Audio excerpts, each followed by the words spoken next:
Hey guys, tonight we begin with the deadliest beauty routine in history.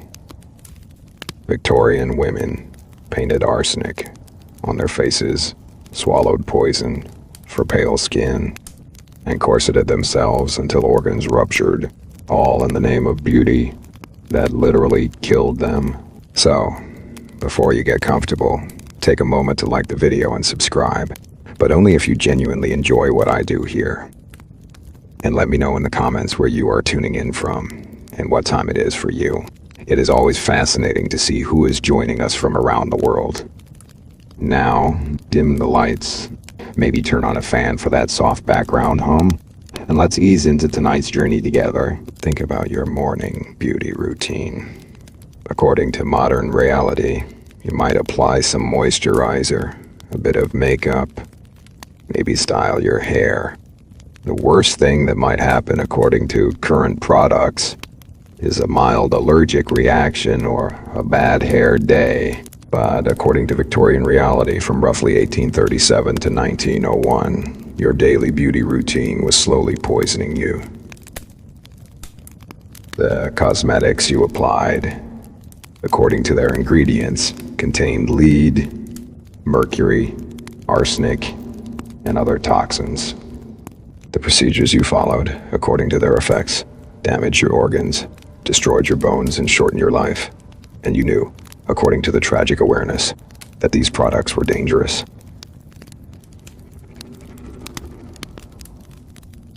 But you used them anyway because the alternative, being considered ugly, was socially unacceptable. Tonight, according to what we'll explore, you'll discover the horrifying truth behind Victorian beauty standards. You'll learn exactly what women put on their faces and bodies, why they continued using products they knew were lethal, what happened to their bodies over months and years of use, and how society's obsession with a specific type of beauty created a slow-motion mass poisoning. We'll examine the arsenic complexion wafers that promise pale skin, the lead-based face paints that ate through facial bones, the mercury-laden cosmetics that caused tooth loss and tremors, the belladonna eye drops that destroyed vision, and the corsets that crushed internal organs. This isn't just about historical vanity, according to modern analysis. It is about understanding how beauty standards can become so powerful that people will literally die for them. According to what we'll see, the Victorians knew their cosmetics were poisonous, yet they kept using them. The parallels, according to contemporary beauty culture, are uncomfortable and worth examining. Let's start with the foundation of Victorian beauty, literally. According to the ideal, Victorian women were supposed to have porcelain pale skin, free from any blemish, freckle, or hint of color. Pale skin, according to the symbolism, indicated wealth and leisure. You didn't work outdoors in the sun like a common laborer. Pale skin, according to the aesthetic, made you look ethereal, delicate, and refined. And achieving this pale skin, according to the methods available, required poisoning yourself. Meet Emily, a middle-class Victorian woman living in London in 1875. According to your social position, you are the wife of a bank clerk and the mother of 3 children. You are 28 years old, according to your age, but you look older because you've been using arsenic complexion wafers for the past 5 years. You started, according to your motivation, because you wanted to maintain your youthful appearance and keep your husband's attention. The wafers, according to the advertisements, promised to give you a translucent, glowing complexion that would make you the envy of other women. The arsenic wafers, according to their composition, are small medicated discs that you dissolve in water and drink, or sometimes consume directly. They contain, according to the formula, arsenic trioxide, a deadly poison. The advertisements, according to their claims, assure you that these wafers are perfectly safe in small doses. They're marketed, according to the promotions, as Dr. Mackenzie's improved harmless arsenic complexion wafers or Fowler's solution, or various other brand names that emphasize their supposed safety.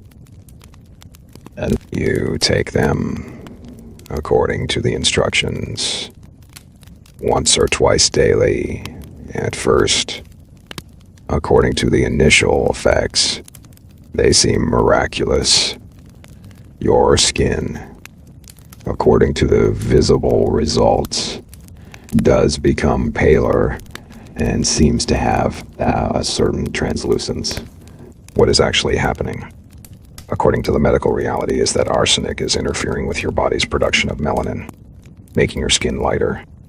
It is also, according to the cellular damage, killing cells and causing your skin to shed in microscopic amounts, which creates the appearance of freshness. But according to the cumulative effects, the arsenic is accumulating in your body. It is being stored, according to the metabolism, in your hair, nails, and skin, but also in your liver, kidneys, and bone tissue. After 5 years of use, according to your symptoms, you develop several concerning problems. You have frequent headaches, according to your pain that throb behind your eyes. You experience nausea, according to your digestion, especially in the mornings. Your hands tremble, according to the nerve damage. When you try to do fine needlework, you've developed a persistent cough, according to your respiratory system. That won't go away. Your husband, according to his observations, has commented that you seem unwell. Your friends, according to their concerns, have mentioned that despite your pale skin, you don't look healthy. There is something wrong with your complexion that they can't quite identify. The problem, according to the reality, is that your skin isn't just pale anymore. Your lips, according to the discoloration, are tinged with blue. The whites of your eyes, according to the jaundice. According to historian Dr. Sarah Schaffer's research on Victorian cosmetics, arsenic wafers were among the most popular beauty products of the era, despite their well-known dangers. Women, according to testimonies and letters, often continued using them even after experiencing symptoms of poisoning. The social pressure, according to the cultural analysis, to maintain a pale complexion was so intense that the health risks. Meet Dr. Thomas Orton, a Victorian physician practicing in Manchester in 1878. According to your medical practice, you see an average of 2 to 3 women per week suffering from chronic arsenic poisoning from cosmetic use. They come to you, according to their complaints, with symptoms like stomach pain, vomiting, hair loss, skin lesions, and neurological problems. You try, according to your medical advice, to convince them to stop using arsenic products. But, according to the frustrating reality, most of them don't stop. They might reduce their dosage, according to their compromise, but they won't give up the products entirely. One patient, according to your case notes, is a woman named Margaret who has been consuming arsenic wafers for 7 years. She is 32 years old, according to her age, but looks 50. Her hair, according to the poisoning effects, has become thin and brittle. Her skin, according to the damage, has developed dark patches and areas of thickening. Her nails, according to the characteristic signs, show me's-lines, horizontal white bands that are a classic indicator of arsenic poisoning. She suffers, according to her symptoms, from peripheral neuropathy that makes her feet and hands tingle. You tell her, according to your diagnosis, that she is slowly killing herself. You explain, according to your medical knowledge, that arsenic is accumulating in her body and will eventually cause organ failure. You warn her, according to the prognosis, that if she continues, she'll likely die within a few years. Margaret listens, according to her response, and then asks you if there is any other way to keep her complexion pale. When you say no, according to her decision, she tells you she'll try to reduce her dose but can't stop entirely. Her husband, according to her explanation, married her for her beauty. If she loses her pale complexion, according to her fear, he might lose interest in her or even seek companionship elsewhere. This calculus, according to Dr. Orton's observations recorded in medical journals, was common. Women, according to the pattern, chose the slow death of poisoning over the social death of being considered unattractive. The beauty standards, according to their power, were quite literally worth dying for. Now let's examine the face paints and powders that Victorian women applied daily. According to the ideal, skin should not only be pale but also smooth and flawless, without any visible pores, blemishes, or imperfections. To achieve this, according to the methods, women used thick, opaque face paints and powders. And the most effective of these, according to their coverage, contained meet Ceres, the white face paint that had been used since ancient times but reached its height of popularity in the Victorian era. According to its composition, Ceres is white lead carbonate mixed with vinegar. It creates, according to its application, a smooth, opaque, brilliant white coating on the skin. A smooth, opaque. It covers, according to its effectiveness, every imperfection, every freckle, every hint of natural color. It makes you look, according to the aesthetic, like a porcelain doll. Meet Charlotte, a young Victorian woman preparing for her first ball in 1880. According to your circumstances, you are 19 years old, the daughter of a moderately wealthy merchant, and you are hoping to attract a suitable husband at tonight's ball. Your mother, according to her guidance, has taught you how to apply Ceres to achieve the perfect porcelain complexion that will make you stand out among the other young women. The application, according to the process, begins with thoroughly washing your face. Then you take, according to the method, a small amount of the white lead paste and begin spreading it evenly over your entire face and neck. You use, according to the technique, a damp sponge or your fingers to blend it smoothly. The paste, according to its texture, is cool and slightly gritty against your skin. As it dries, according to the sensation, your face feels stiff and tight, like you are wearing a mask.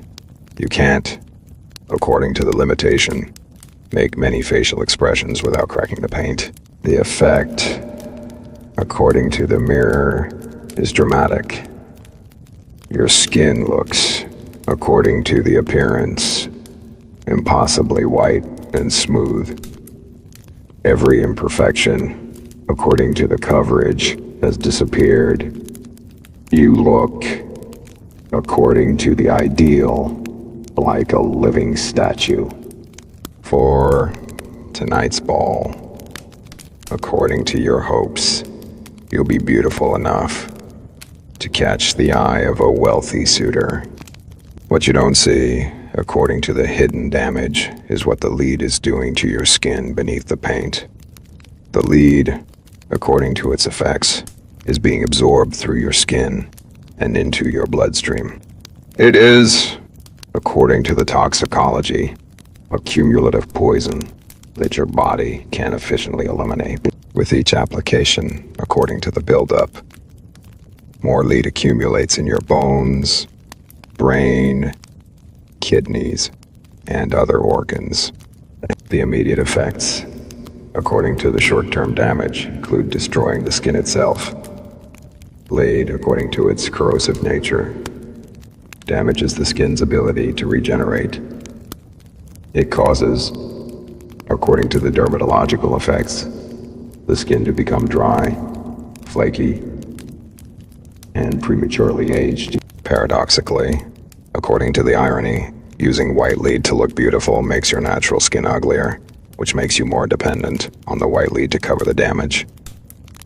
It is a vicious cycle, according to the pattern, that traps women in continuous use. But, according to the long-term effects, the damage goes far deeper than the skin. Lead poisoning, according to its systemic effects, causes anemia, making you weak and tired. It causes, according to neurological damage, tremors, confusion, and personality changes.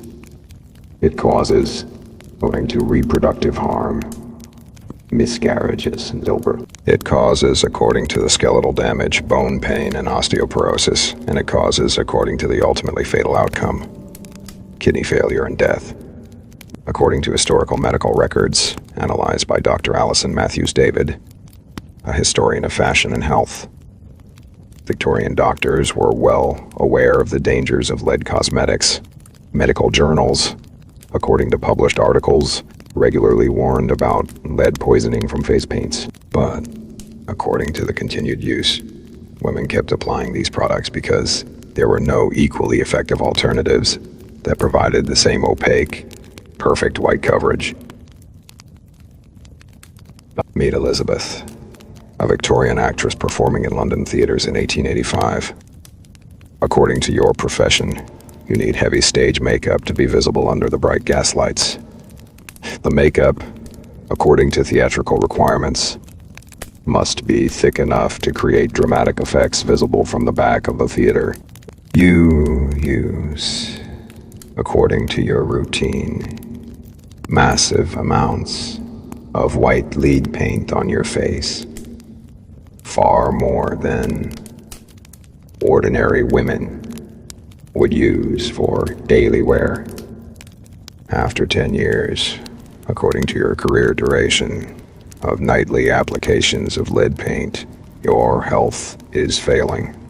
You are 35 years old, according to your age, but you look ancient. Your hair, according to the lead poisoning, has largely fallen out, and you wear wigs. Your teeth, according to the gum disease caused by lead, have loosened, and several have had. Your hands, according to the nerve damage, have developed a characteristic wrist drop. You can't lift your hands properly because the nerves controlling those muscles have been destroyed by lead. You walk, according to your gait, with a shuffling step because the lead has damaged the nerves in your legs. You know, according to your awareness that the makeup is killing you.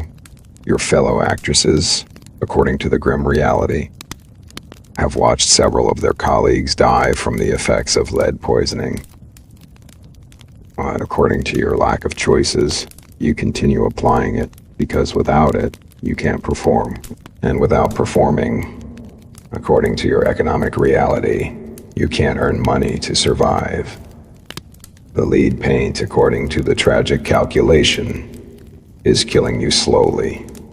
But quitting the theater would kill you quickly through starvation. Your doctor, according to his advice, has suggested using alternative face paints made from zinc oxide or rice powder. But according to the practical problem, these alternatives don't have the same opacity and brilliance as lead paint. Under the harsh stage lighting, according to the visual effect, they make you look washed out and ghostly. Not in an attractive way, but in a sickly way.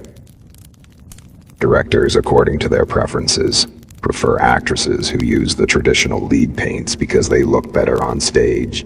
So you, according to the pressure, continue poisoning yourself for your art. Now let's explore the mercury-based cosmetics that were popular for treating skin imperfections. According to the Victorian belief, mercury could cure various skin conditions and remove unwanted freckles, age spots, and blemishes. Mercury compounds, according to their use, were incorporated into creams, lotions, and soap, marketed as beautifying treatments. Meet mercuric chloride, also known as corrosive sublimate. According to its properties, it is a highly toxic mercury compound that was used in Victorian beauty products. It was, according to the marketing, sold as a treatment for freckles and as a general skin whitener. And women would, according to the usage, apply mercury containing creams to their faces, sometimes leaving them overnight for maximum effect. Meet Sarah, a Victorian woman in her 40s, living in Edinburgh in 1890. According to your concern, you've developed age spots on your face and hands, and you are desperate to remove them. Your husband, according to his comments, has mentioned that you are looking older. You've purchased, according to your solution, a mercury-based cream called Laird's Bloom of Youth that promises to remove age spots and restore youthful skin.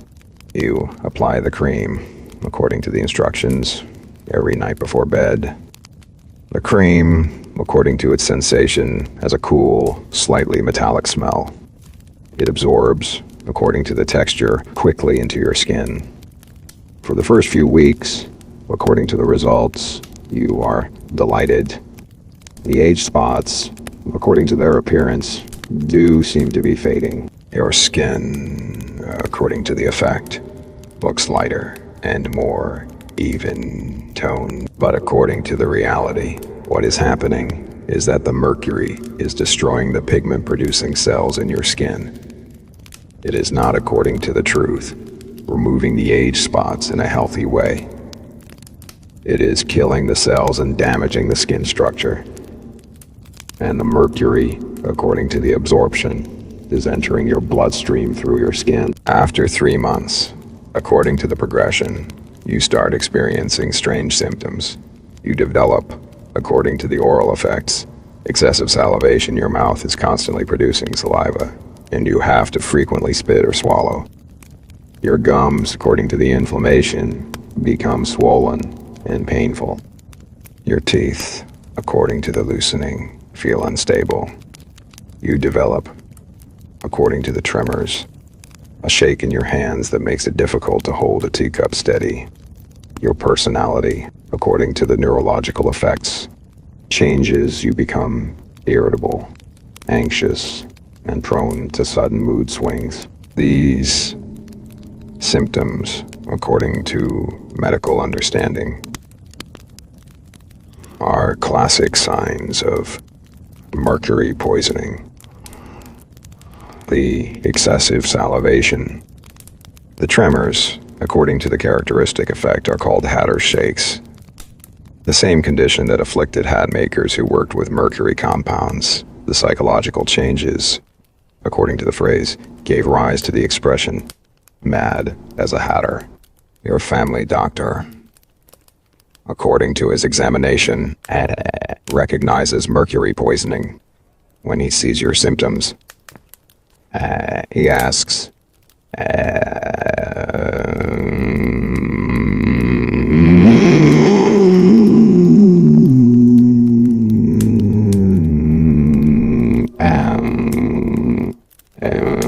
mention.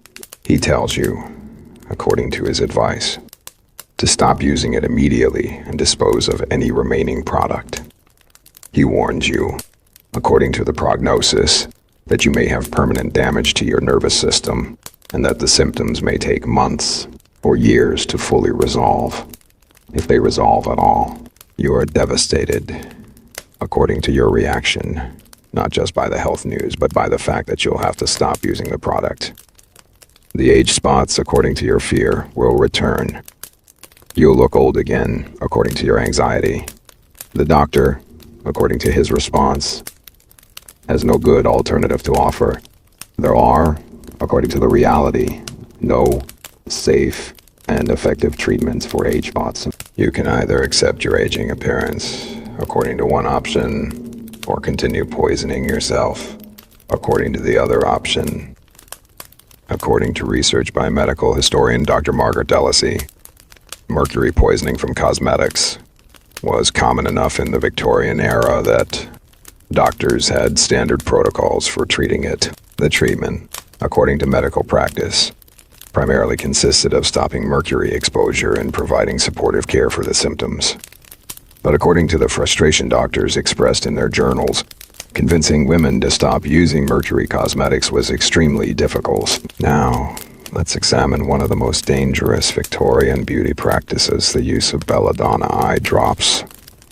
According to the Victorian ideal, eyes should be bright, with large, dilated pupils that gave a woman a dreamy, alluring appearance. To achieve this effect, according to the method, women used drops made from belladonna, literally, beautiful woman, in Italian, a plant whose berries and leaves contain atropine and other toxic alkaloids. Meet Catherine, a Victorian woman preparing for an important social event in 1882. According to your preparation, you've done your hair, put on your finest dress, and applied your face paint. Now, according to the final touch, you reach for your bottle of belladonna eye drops. The drops, according to their effect, will dilate your pupils, making your eyes look larger and more luminous. You tilt your head back, according to the application, and carefully place 2 drops in each eye. The liquid, according to the sensation, stings slightly as it makes contact. You blink, according to the process, spreading the drops across your eye. Within minutes, according to the pharmacological action, you feel the effects beginning. Your vision, according to the change, starts to blur. Bright lights, according to your sensitivity, become uncomfortably glaring.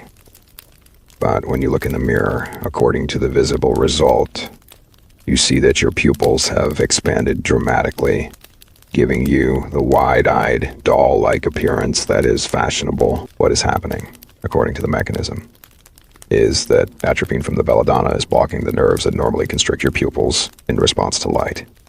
Your pupils, according to the paralysis, you can't, according to the limitation, see clearly at any distance. Reading, according to the impossibility, is out of the question. Even recognizing faces, according to the difficulty, is challenging unless people are very close to you. You navigate, according to your strategy, the social event carefully. You avoid, according to caution, stairs and uneven ground because you can't judge distances well. You don't, according to the limitation, attempt to read any documents or books. You rely, according to your compensation, on recognizing people by their voices and the blurry outlines of their clothing, and you smile, according to your appearance, knowing that your large, luminous eyes are attracting admiring glances. The effects, according to the duration, last for hours, sometimes for an entire day. During this time, according to your vulnerability, you are essentially vision impaired. You could, according to the danger, easily trip and fall, walk into objects, or fail to see hazard. The bright sunlight, according to your dilated pupils, is painfully intense because your pupils can't constrict to protect your eyes. You have to, according to the necessity, stay indoors or in shade. But according to the long-term effects, repeated use of belladonna causes even more serious damage. Chronic use consequences can lead to permanently impaired vision. The atropine, according to its effects, can cause chronic dry eye because it interferes with tear production. Chronic or with tear production, it can, according to the pressure effects, contribute to glaucoma, condition where increased pressure inside the eye damages the optic nerve and causes permanent vision loss. And in some cases, according to the severe reactions, women who are sensitive to atropine experienced serious poisoning, including delirium, seizures, and according to ophthalmologist Dr. James Wardroff's writings in 1818, which remain relevant throughout the Victorian era, the use of belladonna for cosmetic purposes was medically indefensible. He documented, according to his case studies, numerous instances of women suffering permanent vision damage from cosmetic belladonna use. He pleaded, according to his published appeals, with women to stop this dangerous practice. But according to the reality, the fashion continued throughout the Victorian era. Me, Margaret, a Victorian woman who used belladonna drops regularly for 5 years. according to your outcome. You are now 40 years old, legally blind. The repeated use of belladonna. You can, according to your remaining vision, only perceive light and dark with no detailed vision. Your life, according to the transformation, has changed completely. You can't, according to the limitations, read, do needlework, or perform most of the tasks you once enjoyed. You are dependent. You regret, according to your reflection, those years of using the drops. But according to the social context, at the time it seemed like a normal part of beauty preparation. Everyone, according to the perception, was doing it. The fashion magazines, according to their advice, recommended it. The drops were, according to availability, sold openly in shops. How were you to know, according to the question, that it would lead to this? Now let's explore the Victorian practice of tight lacing with corsets. According to the ideal figure, women should have an extremely small waist, Italy 18 to 20 inches in circumference. To achieve this, according to the method, women wore tightly laced corsets that compressed the torso, and according to the reality, this compression caused serious and sometimes fatal internal injuries. Meet the corset itself, according to its construction. Victorian corsets, according to their design, were made with stiff materials like whalebone or steel stays that formed a rigid cage around the torso. They extended, according to the coverage, from under the bust, down to the hips. They laced, according to the closure, tightly up the back, often requiring assistance from a maid or family member to achieve maximum tightness. Meet Emma, a Victorian woman in her 20s who has been tight lacing since she was 14. According to your waist measurement, you've gradually reduced your natural 24-inch waist to 18 inches. Through years of progressively tighter lacing, this achievement, according to the social recognition, makes you the envy of other women and attractive to men who admire the fashionable silhouette. Your daily routine, according to the process, begins with having your maid lace your corset. You hold, according to the position, onto a bedpost or chair back, while your maid pulls the laces as tight as possible. You take, according to the instruction, shallow breaths as the corset compresses your rib cage. The final lacing, according to the effort, requires your maid to brace her foot against your back for leverage as she pulls.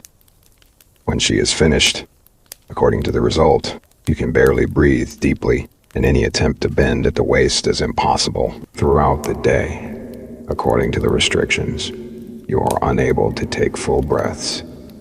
Your breathing, according to the limitation, is shallow and rapid. You can't, according to the impossibility, engage in any vigorous activity. Walking upstairs, according to the exertion, leaves you breathless and dizzy. Eating, according to the constraint, must be done in very small amounts, because there is no room in your compressed abdomen for a full meal. The pressure, according to the sensation, is constant, a tight, squeezing feeling around your entire torso that you've learned to ignore, but never truly gets comfortable. What you don't realize, according to the hidden damage, is what the corset is doing to your internal organs. Your liver, according to the displacement, has been pushed downward and deformed by the constant pressure. Your stomach, according to the compression, has been squeezed into a smaller space. Your intestines, according to the crowding, are compressed and unable to function normally, leading to chronic constipation. Your lungs, according to the restriction, can't fully expand, reducing your oxygen intake and making your rib cage, according to the anatomical changes, has actually been permanently deformed. The lower ribs, according to the constant pressure, have bent inward and downward. Some of the floating ribs, according to the damage, have fractured from the pressure, though you experienced this only as sharp pains that eventually subsided. The shape of your torso, according to the modification, is no longer natural even without the corset.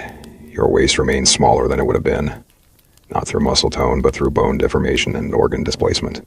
After 10 years of tight lacing, according to the cumulative effects, you begin experiencing serious health problems. You have, according to the digestive issues, chronic indigestion and stomach pain. You frequently, according to the nausea, feel sick after eating even small meals. You suffer, according to the respiratory problems, from frequent respiratory infections because your compressed lungs can't clear mucus effectively. You experience, according to the circulatory issues, cold hands and feet because the corset restricts blood flow. You have, according to the displacement pain, chronic back pain from the unnatural posture. The corset forces you to maintain. Most seriously, according to the critical damage, you've developed a prolapsed uterus. The constant downward pressure from the corset, according to the mechanism, combined with the displacement of other organs, has pushed your uterus downward. It now, according to the condition, protrudes into your vaginal canal, causing pain and difficulty urinating. This condition, according to the prognosis, will require surgical intervention, according to medical historian Dr. Leigh Summers' research on corsetry and health. Victorian doctors were unanimous in condemning tight lacing as dangerous. Medical journals, according to the publications, published numerous articles detailing the damage caused by tight corsets. Doctors documented, according to their case studies, fractured ribs, displaced organs, respiratory problems, digestive disorders, and reproductive complications caused by corsets. But, according to the complexity, not all Victorian women tight-laced to dangerous extremes. Many women, according to moderate practices, wore corsets that provided support and shaping without being dangerously constrictive. The extreme tight lacers, but even moderate corseting, according to the effects, caused some degree of organ compression and restricted breathing. Meet Dr. Arabella Keneally, a Victorian female physician who wrote extensively about the dangers of tight lacing in the 1890s.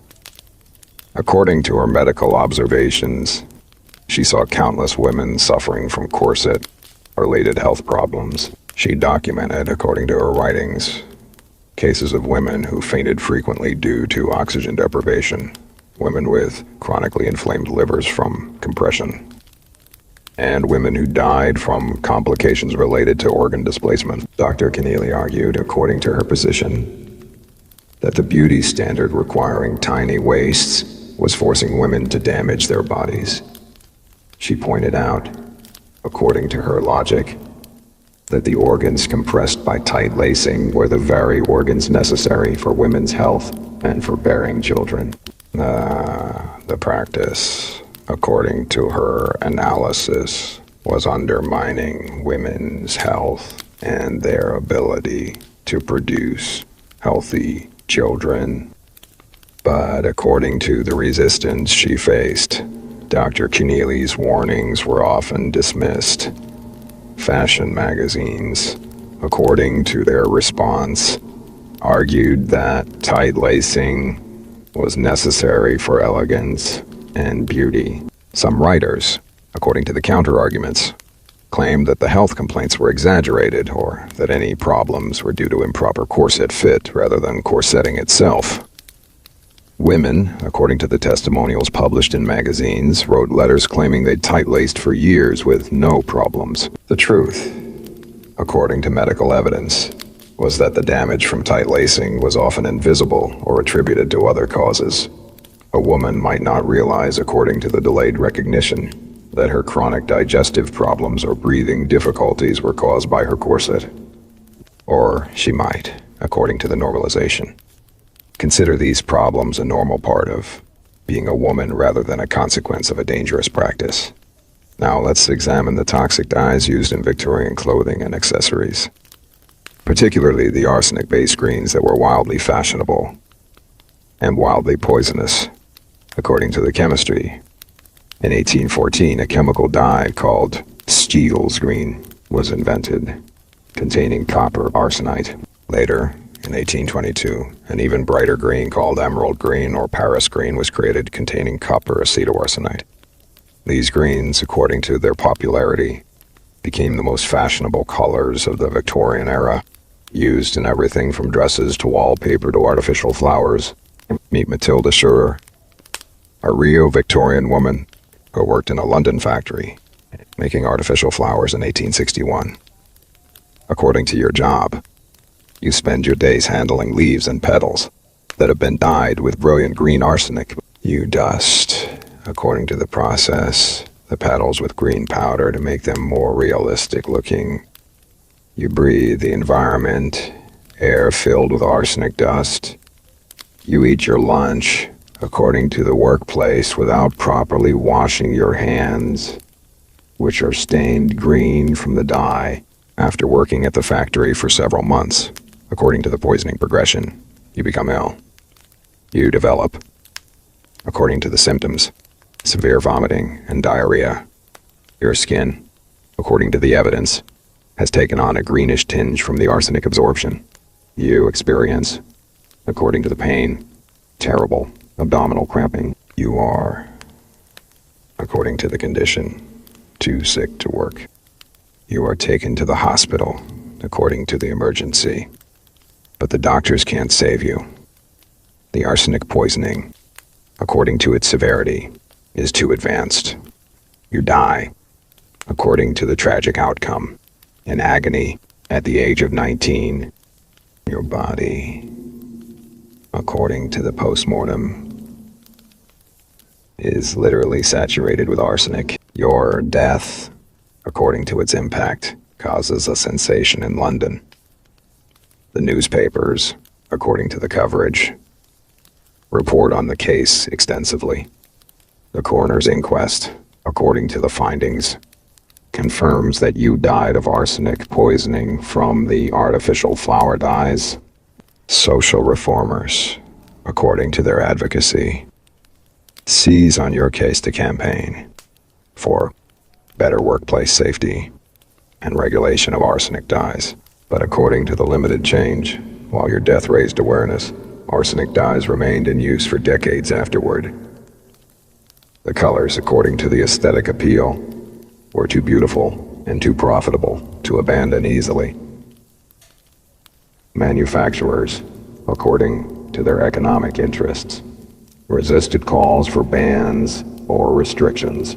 Fashion-conscious consumers, according to their priorities, continued demanding the fashionable arsenic green colors. Meet Victoria, a wealthy Victorian woman who commissions an elaborate ball gown in 1865. According to your specifications, you want the dress to be in the fashionable emerald green. The dressmaker, according to the creation, produces a stunning gown made from silk dyed with arsenic-based green. The dress, you wear the dress according to the occasion to a ball. Throughout the evening, according to the activity, you dance, socialize, and enjoy the admiring glances your beautiful dress attracts. But, according to the hidden danger, the arsenic is transferring from the dress to your skin. Your perspiration, according to the moisture, is dampening the fabric and dissolving small amounts of the arsenic dye. The dye, according to the contact, is being absorbed through your skin. Additionally, according to another route of exposure, the friction of movement is causing tiny particles of arsenic-laden dye to flake off the fabric into the air around you. You are breathing, according to the inhalation, arsenic dust with every breath. Everyone near you, according to the exposure, is also inhaling the arsenic particles. After several nights of wearing the dress, According to the effects, you develop a rash where the fabric touched your skin. You experience, according to the poisoning, headaches and nausea. You don't, according to your awareness. Connect these symptoms to your dress. You think, according to your assumption, you might be coming down with a cold or have eaten something that disagreed with you. According to chemist August Wilhelm von Hofmann's analysis in the 1860s, he demonstrated that arsenic dyes could release deadly arsenic gas when they became damp. A person wearing an arsenic-dyed dress, according to his findings, was essentially wrapped in a poison cloud. He showed, according to his experiments, that a dress containing arsenic dye could release enough arsenic gas to seriously harm the wearer and those around her. The most notorious case, according to historical records, involved the famous dancer Madame Marguerite Steinheil, who attributed the death of her child and the serious illness of several guests at a party to the arsenic green artificial flowers in her hair. The flowers, according to the investigation, had shed arsenic dust throughout the evening, poisoning everyone in proximity. According to the widespread contamination, arsenic dyes weren't just in clothing. They were, according to the ubiquity, everywhere in the Victorian environment. Wallpaper, according to the decoration, was frequently colored with arsenic greens. In damp conditions, according to the chemical reaction, the wallpaper could release arsenic gas into the room.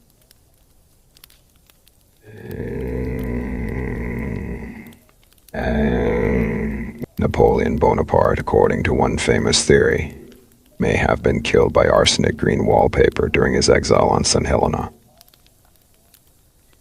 The damp island climate, according to the conditions, would have encouraged the wallpaper in his rooms to release arsenic gas.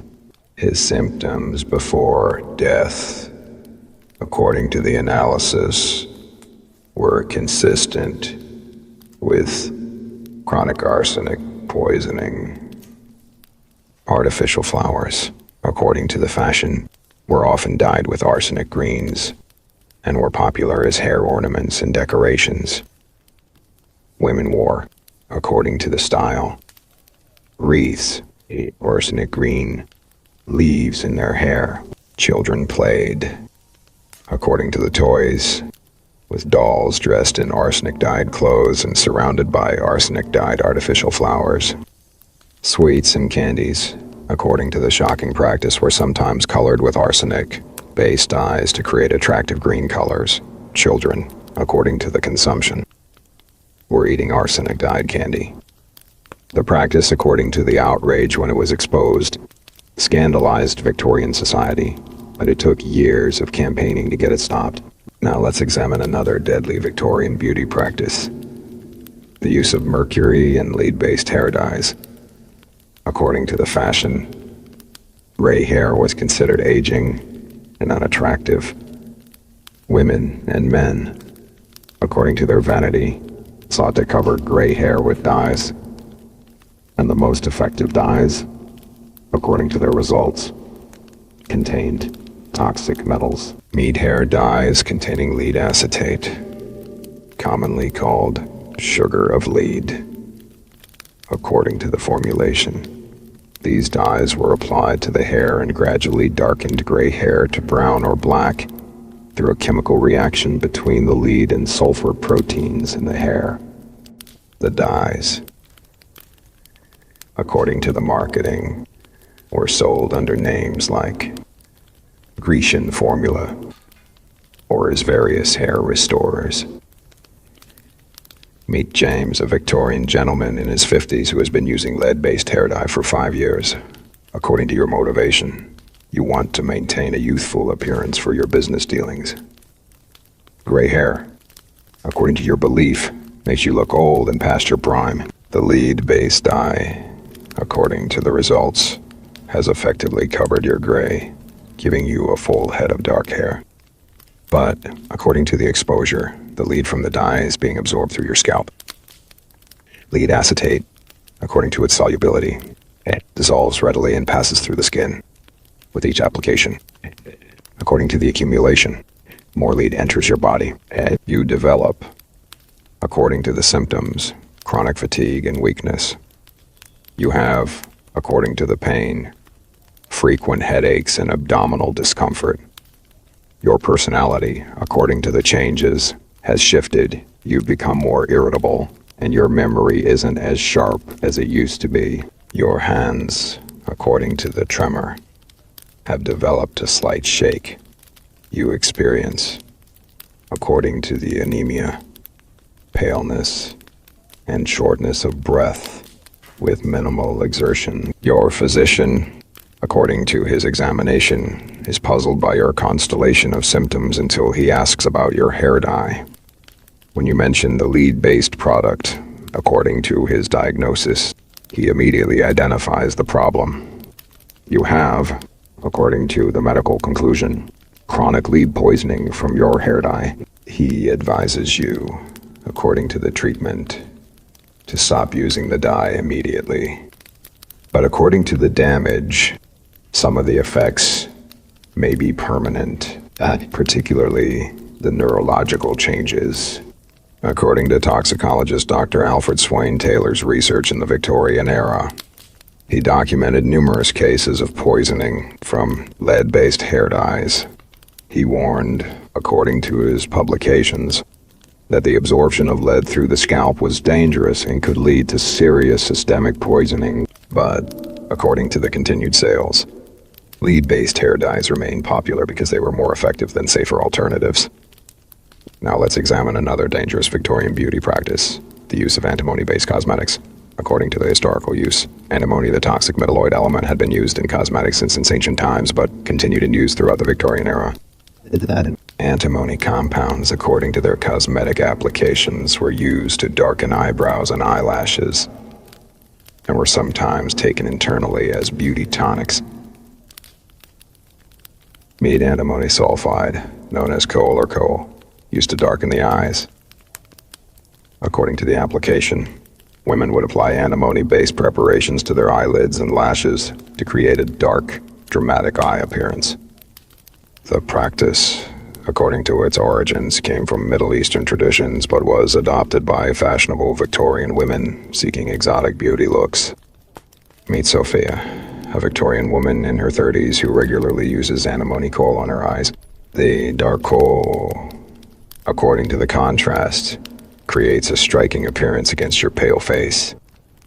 But according to the toxicity, antimony is a poison that affects multiple body systems. The coal you are applying, according to the absorption, enters your body through the mucous membranes of your eyes and through the thin skin of your eyelids. The antimony, according to the accumulation, builds up in your system. You develop, according to the symptoms, chronic eye irritation and inflammation. Your eyes, according to the condition, are frequently red and watery.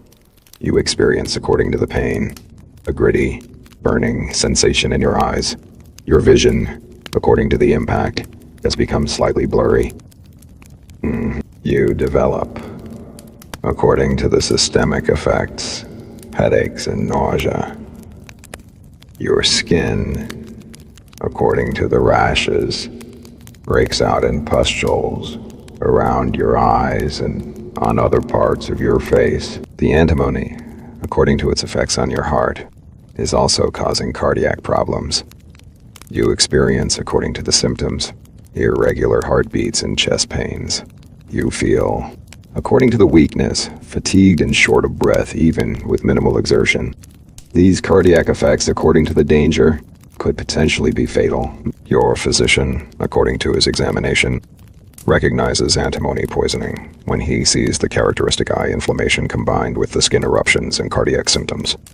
He advises you, according to his treatment, to stop using the coal immediately. He prescribes, according to the supportive care, treatments for the eye inflammation and warns you that the cardiac damage may be permanent. According to the internal use of antimony, some Victorian beauty regimens included taking small doses of antimony compounds orally as beautifying tonics. These preparations, according to the claims, were supposed to improve the complexion from within by stimulating the system. In reality, according to the medical truth, they were causing chronic poisoning. Meet Rebecca, a Victorian woman who has been taking an antimony-based beauty tonic called Dr. Wilson's Complexion Beautifier for 6 months. According to the advertising, the tonic promises to create a radiant complexion by purifying the blood and stimulating healthy circulation. You take, according to the instructions, a teaspoon of the liquid twice daily.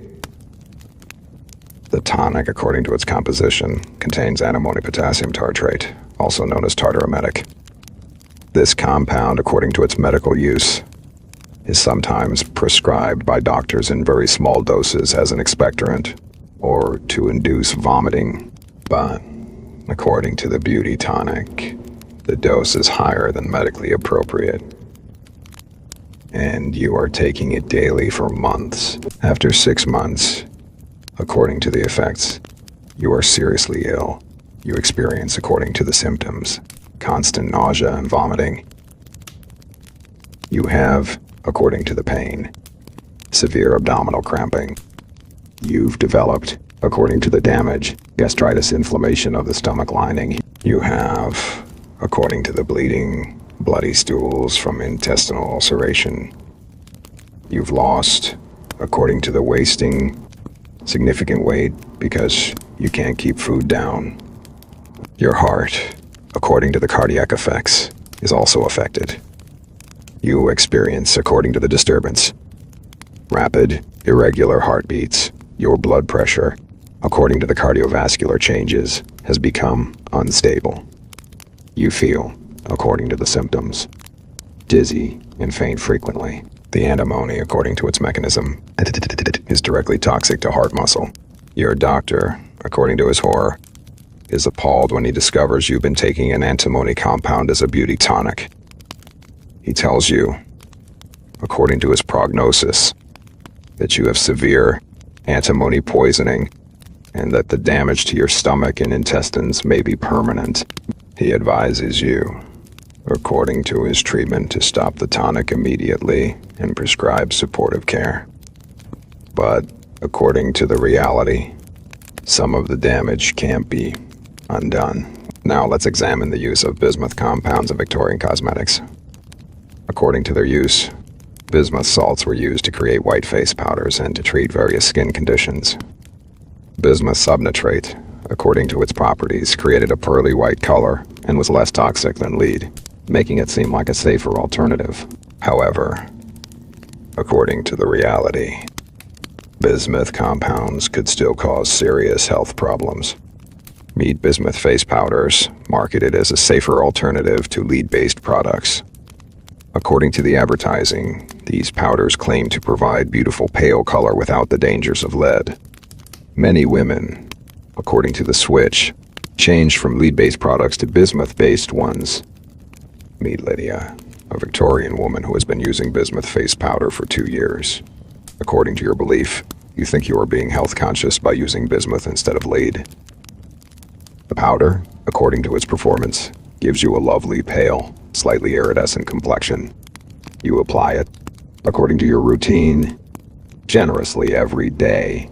But according to the problems with bismuth, while it is less toxic than lead, it is not harmless. Bismuth, according to the effects, can cause a condition called argyria-like syndrome, where the skin develops a blue-gray discoloration. This happens, according to the mechanism, when bismuth particles are deposited in the skin and then oxidized after 2 years of heavy use. According to the visible change, your skin has developed a strange blue-gray undertone in certain lighting. According to the appearance, you look almost corpse-like. The discoloration, according to the permanence, won't go away even when you wash your face. It is, according to the irreversibility, a permanent staining of your skin from the deposited bismuth.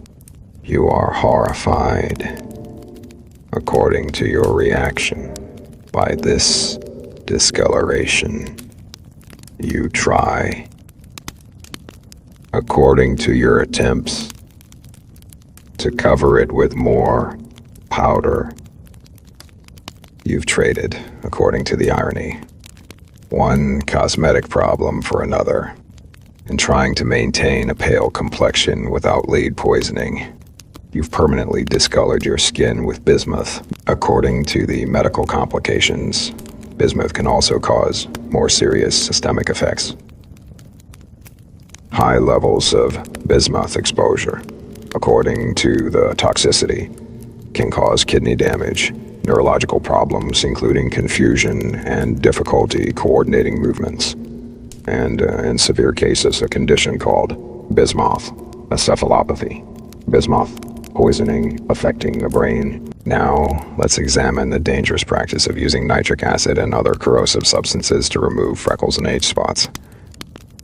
According to Victorian beauty standards, skin should be uniformly pale without any spots or blemishes. Freckles, according to the perception, were considered disfiguring marks that needed to be removed. And some of the methods, according to their extremity, meet Mary, a Victorian woman with freckles who desperately wants to remove them. According to your situation, you are 25 years old and still unmarried, and you believe your freckles are making you unattractive to potential suitors. You've tried, according to your attempts, various freckle creams containing mercury and other substances, but the freckles remain. A friend tells you, according to the recommendation, about a beauty operator who can remove freckles using a special treatment. You visit, according to your hope, this beauty operator. The operator, according to her method, uses diluted nitric acid applied directly to the freckles. The acid, according to the process, burns away the pigmented skin. The treatment, according to the experience, is extremely painful. The acid, according to the sensation, feels like fire on your skin. The beauty operator tells you, according to her assurance, that the pain is proof that the treatment is working. The treated areas, according to the immediate effect, turn white, then red, then begin to blister and weep. You are told, according to the instructions, to keep the areas covered and to return for additional treatments. After several treatments, according to the outcome, your freckles are indeed gone. But according to the damage, the skin where the freckles were is now scarred. You have, according to the result, pitted areas and discolored patches where the acid burned too deeply. You've removed the freckles, according to the trade-off, but you've scarred your face in the process. Some women, according to the extreme measures, even underwent chemical peels with strong acids to remove the entire top layer of skin.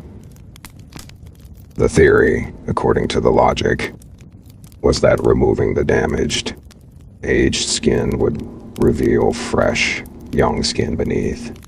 But, according to the reality, these aggressive peels often caused permanent scarring, infections, and severe skin damage. According to dermatologist Dr. Erasmus Wilson's writings in the Victorian era, he strongly condemned these aggressive chemical treatments for the skin. He documented, according to his case studies, numerous women who had been permanently disfigured by acid treatments for freckles and other skin conditions.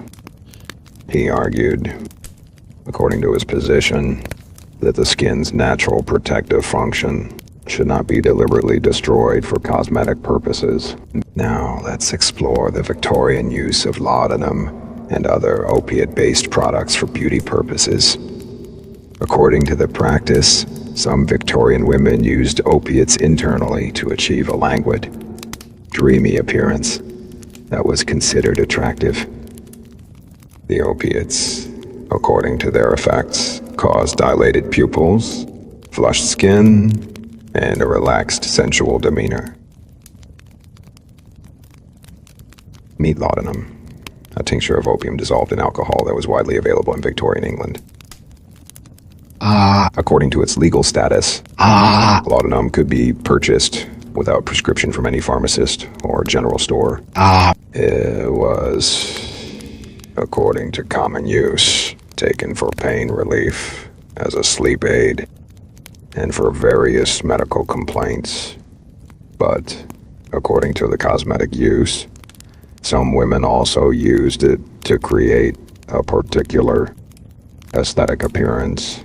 Meet Isabella, a Victorian woman who has been using small doses of laudanum daily for 3 years, according to your initial use. You started taking it for menstrual cramps, but according to the continuation, you continued taking it because you noticed that it gave you a certain appearance that attracted compliments. When you take laudanum, according to the effects, your pupils dilate slightly, your cheeks flush with a becoming color, and you feel relaxed and dreamy in a way that men seem to find appealing. But according to the addiction, you'll become physically dependent on the opium and the laudanum. You need, according to the tolerance, increasingly larger doses to achieve the same effect. When you try to stop, according to the withdrawal, you experience terrible symptoms: anxiety, restlessness, pain, insomnia, and an unbearable craving for the drug. You realize, according to the trap, that you are addicted, but you can't stop. The opium, according to its long-term effects, is damaging your health. You are chronically constipated, according to the digestive effects, because opiates slow intestinal movement. You are underweight, according to the appetite suppression, because the laudanum reduces your desire to eat. And your mental function, according to the cognitive effects, has declined. You have difficulty concentrating and remembering things. Your mood, according to the emotional effects, swings between artificial euphoria when you've taken your dose and deep depression when you're between doses. Your teeth, according to the dental damage, are decaying because the opium reduces saliva production, and the acidic laudanum formulation erodes tooth enamel. Your skin, according to the complexion changes, has developed a sallow, unhealthy tone despite the temporary flush you get shortly after taking your dose. You look, according to the overall appearance, chronically ill, which undermines the very beauty you were trying to enhance, according to social historian Virginia Barrage's research on opiate use in Victorian England. Addiction to laudanum. The easy availability, according to the accessibility, combined with the lack of understanding about addiction, meant that many women unknowingly became dependent on opiates. Some of these women, according to the motivation, had started using opiates specifically for their cosmetic effects. Now let's examine the practice of drinking vinegar to achieve a thin, pale, ethereal appearance. According to the Victorian ideal, particularly among artistic and aristocratic circles, a very thin, delicate, almost consumptive appearance was considered romantically beautiful. To achieve this look, according to the method, some women drank vinegar, which they believed would make them thin and pale. Meet Amelia, a young Victorian woman who wants to achieve the fashionable consumptive look. According to your aesthetic goal, you admire the portraits of pale, thin women with large eyes and delicate features. You want, according to your desire, to look like a romantic heroine from literature. A friend tells you, according to the advice, that drinking vinegar will help you achieve this look by suppressing your appetite and making you pale. You begin, according to the practice, drinking a glass of vinegar mixed with water each day before meals. The vinegar, according to the effect, does indeed suppress your appetite, The strong acid makes you feel nauseous and less inclined to eat. You lose weight, according to the result, rapidly. Your skin, according to the appearance, becomes pale partly from the weight loss and partly from the poor nutrition. But according to the damage, the vinegar is eroding your tooth enamel and damaging your digestive system. Your teeth, according to the dental effects, become sensitive and discolored as the acid wears away the enamel. Your esophagus, according to the irritation, becomes inflamed from the repeated exposure to acid. Your stomach lining, according to the gastritis, is damaged, causing pain and bleeding. You develop, according to the ulcers, painful sores in your stomach and duodenum. The malnutrition from your restricted eating, according to the systemic effects, causes multiple health problems. You are severely anemic, according to the blood disorder causing fatigue, weakness, and breathlessness. Your hair, according to the deficiency effects, becomes thin and brittle. Your nails, your menstrual periods, according to the reproductive effects, become irregular or stop entirely. Your bones, according to the calcium deficiency, become weak and prone to fracturing. You do, according to the achievement, look thin and pale, but according to the reality, you don't look romantically beautiful, you look sick. Your thinness, according to the perception, is clearly unhealthy rather than ethereal. Your pallor, according to the quality, has a gray, sickly tone rather than a porcelain glow. Your large eyes, according to the cause, are prominent mainly because your face has become gaunt and hollow. Eventually, according to the outcome, you become so ill that you must stop the vinegar drinking and try to recover your health. But according to the permanent damage, some of the effects can't be reversed. Your tooth enamel, according to the dental consequence, is permanently damaged. Your digestive system, according to the scarring, may never function normally again. Your bones, according to the osteoporosis, remain fragile. According to physician Sir Andrew Clark's observations published in medical journals, he encountered numerous young women who had damaged their health through vinegar drinking and other methods of achieving fashionable thinness. He noted, according to his commentary, that the romantic glorification of consumption tuberculosis had led to young women deliberately making themselves ill to imitate the consumptive appearance. He called this, according to his terminology, a dangerous perversion of beauty standards. Now let's examine the use of poisonous plants in Victorian beauty preparations. According to the botanical knowledge, Victorians were aware of numerous plants with toxic properties, and some of these were incorporated into beauty products despite their dangers. Beyond belladonna, which we've already discussed, there were several other poisonous plants used cosmetically. Meet the use of henbane Hyoscyamus niger, a highly toxic plant related to belladonna. Henbane, according to its effects, contains tropane alkaloids, similar to those in belladonna, and can cause similar pupil dilation. Some beauty preparations, according to their formulation, included henbane extracts. The plant, according to its reputation, was also associated with witchcraft and magic, which perhaps added to its mystique as a beauty ingredient. Meet the use of stavesacre, Delphinium staphysagria, a plant whose seeds contain toxic alkaloids. Stavesacre, according to its cosmetic use, was made into lotions and washes that were supposed to remove freckles and kill head lice.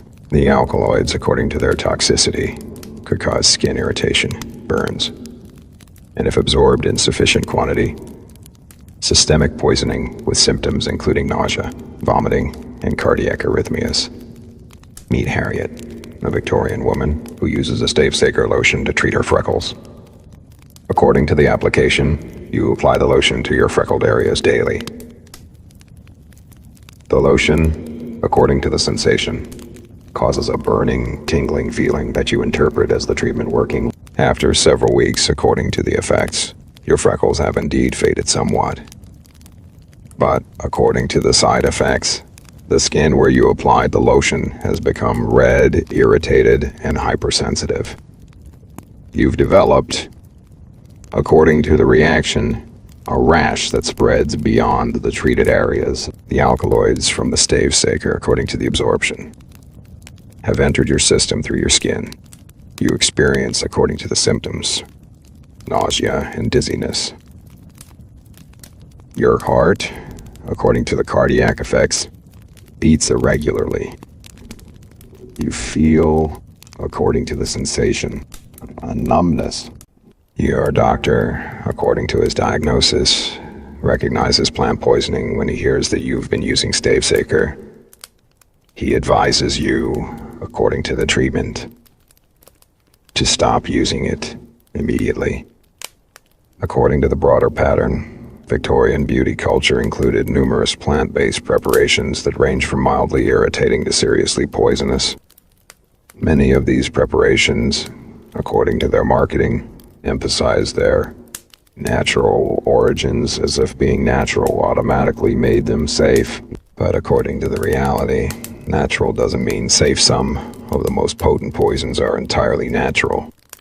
Now let's examine the Victorian practice of using cosmetic surgery and other invasive procedures for beauty enhancement. According to the development of surgery, the Victorian era saw advances in surgical techniques, and some of these were applied to cosmetic purposes. However, according to the risks, surgery in the Victorian era was far more dangerous than modern surgery due to the lack of effective anesthesia, antibiotics, and sterile technique. Meet the practice of surgical removal of facial blemishes, moles, and other marks considered unsightly. According to the procedure, a surgeon would cut away the unwanted mark, but according to the risks, the surgery could lead to infection, excessive bleeding, severe scarring, and even death from surgical complications. Meet Caroline, a Victorian woman who has a large mole on her cheek that she considers disfiguring. According to your decision, you consult a surgeon about having it removed. The surgeon, according to his assessment, agrees to remove the mole. This surgery, according to the time period, is performed in 1870, before the widespread adoption of antiseptic technique. The surgery, according to the procedure, is performed in the surgeon's office. You are given, according to the anesthesia, a cloth soaked in chloroform to inhale. The chloroform, according to its effects, makes you unconscious, though it is a dangerous anesthetic that can cause cardiac arrest or respiratory failure. The surgeon, according to his technique, cuts away the mole and stitches the wound closed. Initially, according to the outcome, the surgery seems successful. The mole is gone, and the wound is stitched. But according to the complications, within days the wound becomes infected. This is according to the era, before antiseptic technique became standard, so the infection was almost inevitable. The wound, according to the infection, becomes red, swollen, and filled with pus. You develop, according to the fever, a high temperature. The infection, according to the spread, enters your bloodstream, causing sepsis. You become, according to the severity, dangerously ill. Your fever, according to the temperature, reaches dangerous levels. You are delirious, according to the mental state, and don't recognize your family. Your surgeon, according to his limited options, can do little beyond lancing the wound to drain the pus and hoping your body fights off the infection.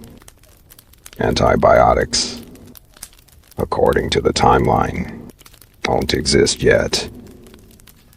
You survive according to the outcome, but barely. The infection, according to the damage, has left you with a large, disfiguring scar far worse than the original mole. Your face, according to the scarring, is permanently marked. You've traded, according to the irony, one cosmetic concern for a much worse one, and you nearly died in the process. According to surgeon Sir William Ferguson's writings, cosmetic surgery in the Victorian era carried substantial risks, and he cautioned against performing procedures solely for vanity, unless the benefit clearly outweighed the danger. But according to the demand, some surgeons continued to perform cosmetic procedures despite the risks because wealthy patients were willing to pay well for them. Now let's return to examining the psychological and social dimensions of why these dangerous practices persisted. According to the deeper analysis, we need to understand the Victorian cult of beauty and how it functioned as a form of social control over women, according to feminist historian Jacobs Brumberg's analysis. The Victorian beauty culture taught women to view their bodies as objects to be perfected rather than as cells to be developed. The endless quest for physical perfection, according to this interpretation, kept women focused on their appearance and distracted from developing intellectual, political, or economic power. A woman spending hours on her beauty routine, according to the time consumption, had less time for education, creative pursuits. The medical establishment, according to the complexity, sent mixed messages, while many doctors warned about dangerous beauty practices. According to their ethics, the same medical establishment also promoted ideas about female weakness and delicacy that reinforced the desirability of a pale, fragile beauty ideal. Doctors, according to their prescriptions, sometimes recommended rest cures and other treatments that kept women inactive and dependent, which contributed to the physical weakness that was considered beautiful. According to the economic analysis, the Victorian beauty industry was a significant commercial enterprise that profited from women's insecurities.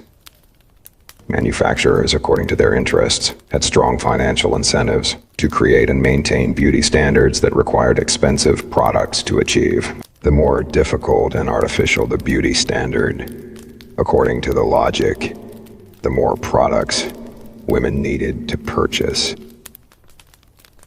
The advertising, according to its sophistication, was remarkably effective. Victorian advertisements, according to their techniques, used testimonials, before and after illustrations, and appeals to women's fears of being considered ugly or old.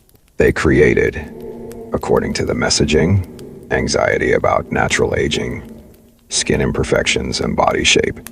They promised, according to the claims, that their products would prevent social rejection and romantic failure. According to the testimonials, many advertisements included letters supposedly from satisfied customers describing how a product had transformed their lives. Whether these testimonials were genuine or fabricated, according to the question, is often impossible to determine. But according to their function, they provided social proof that other women were using these products and experiencing good results, which encouraged more women to try them. The medical endorsements, according to another marketing technique, were particularly effective.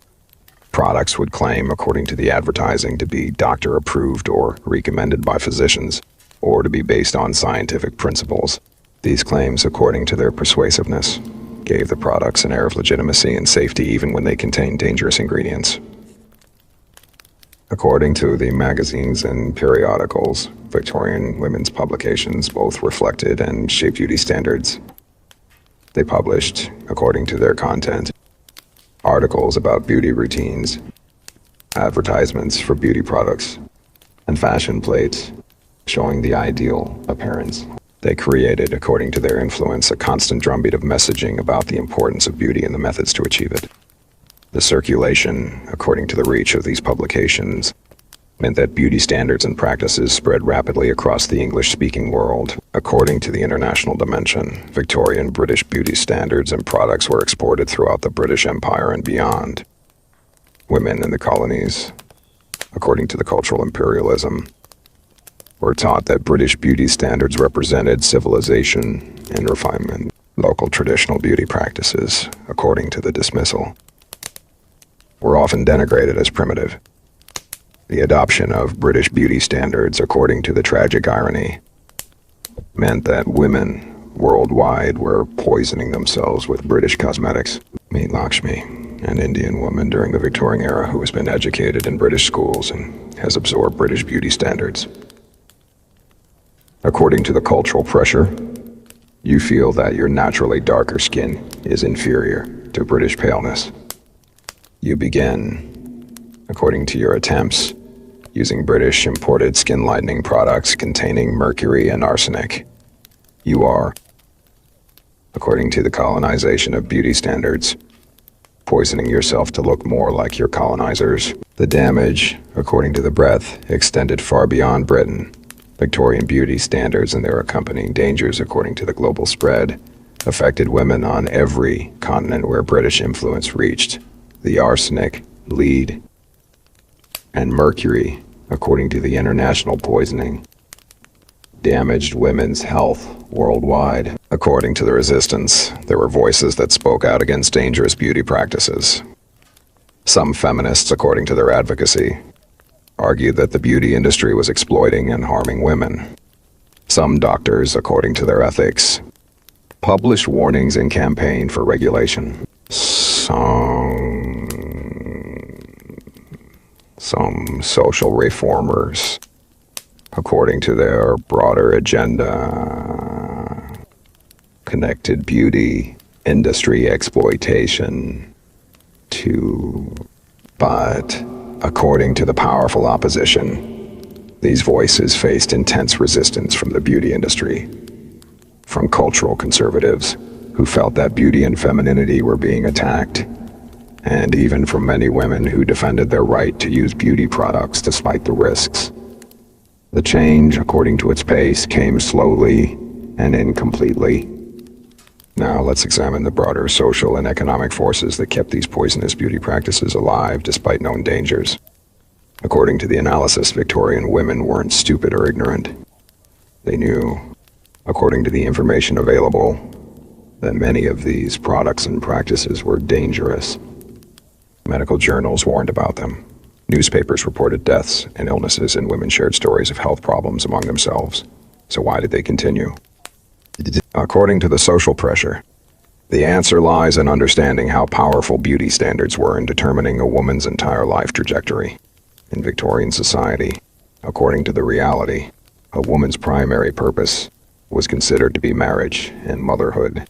Her ability to attract a suitable husband, according to the social structure, determined her economic security and social status for the rest of her life. And her ability to attract a husband, according to the belief, depended heavily on her physical attractiveness. An unmarried woman, according to the economic reality, had very limited options for supporting herself. Middle and upper class women, according to the restrictions, couldn't enter most professions. They couldn't, according to the legal limitations, control their own property if they had any. An unmarried woman without family support, according to the dire situation, faced potential poverty. The pressure to marry, according to its intensity, was enormous.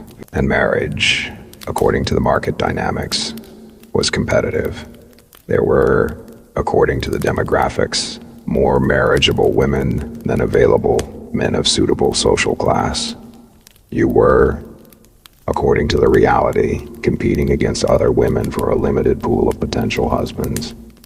Any advantage, according to the calculation, was worth pursuing. If pale skin, a tiny waist, and large eyes gave you an edge in the marriage market, according to the logic, the health risks might be worth taking. According to the time frame, women also rationalized that they only needed to use these dangerous products during their marriageable years. If you could, according to the plan, use arsenic wafers to maintain your complexion until you secured a husband, and you could stop using them afterward. The damage, according to the hope, might not be too severe if you stopped in time. Of course, according to the reality, many women found that they couldn't stop because their husbands expected them to maintain their appearance, or because the products had caused damage that required continued use to cover. The Victorian beauty industry, according to its economics, had powerful incentives to keep selling these dangerous products. The manufacturers, according to their profits, made enormous amounts of money from cosmetics and beauty products. They employed, according to their marketing, persuasive advertising that emphasized beauty benefits while downplaying or outright denying health risks. They paid, they fought, according to their resistance against regulation and restrictions. When critics raised concerns about dangerous products, according to the industry response, manufacturers would claim that problems were due to impure versions of their products made by competitors, or to misuse by consumers, or to pre-existing health conditions in the affected individuals. They would, according to the tactics, emphasize that their particular brand was safe, and that any dangers came from inferior imitations. The medical profession, according to its limitations, struggled to effectively combat these dangerous beauty practices. While many doctors, according to their ethics, tried to warn women about the dangers, they faced several obstacles. First, according to the knowledge gaps, medical understanding of chronic poisoning was still developing. Doctors might recognize acute poisoning, according to their training, but the slower effects of long-term low-level exposure were harder to diagnose and prove. Second, according to the social dynamics, male doctors often had difficulty getting female patients to take their advice on beauty matters seriously. Women, according to the perception, might view male doctors as not understanding the social pressures they faced. The doctors, according to the patient's reasoning, weren't competing in the marriage market or trying to maintain a husband's interest. How could they understand the necessity of these beauty practices? Third, according to the patient autonomy, doctors couldn't force patients to stop using dangerous products. They could advise, according to their role. But ultimately, women made their own choices. And many women, according to their priorities, chose beauty over health, according to the class dimensions. There were also significant differences in how these practices affected women of different social classes. Upper and middle class women, according to their access, could afford the expensive arsenic wafers, custom-made corsets, and arsenic-dyed silk dresses. Working class women, according to their economic limitations, might not be able to afford these products for personal use. But according to the occupational exposure, working class women often had dangerous exposure through their work. Meet the working class women who manufactured beauty products in Victorian factories. According to their employment, thousands of women worked in factories that produced cosmetics, dyes, artificial flowers, and other beauty-related products. These women, according to their exposure, faced toxic chemicals daily in concentrations far higher than consumers would ever encounter. Meet Ellen, a 16-year-old working in a London factory that produces white lead face powder in 1875. According to your job, you spend 10 hours a day grinding white lead into fine powder, mixing it with other ingredients, and packaging it into containers. The work, according to the environment, is done in a poorly ventilated room. The air, according to the contamination, is thick with white lead dust that coats everything: the walls, the floors, the machinery, and you. By the end of each workday, according to your appearance, you are covered in white dust. It is in your hair, on your skin, in your nose, and throat. You breathe it, according to the inhalation.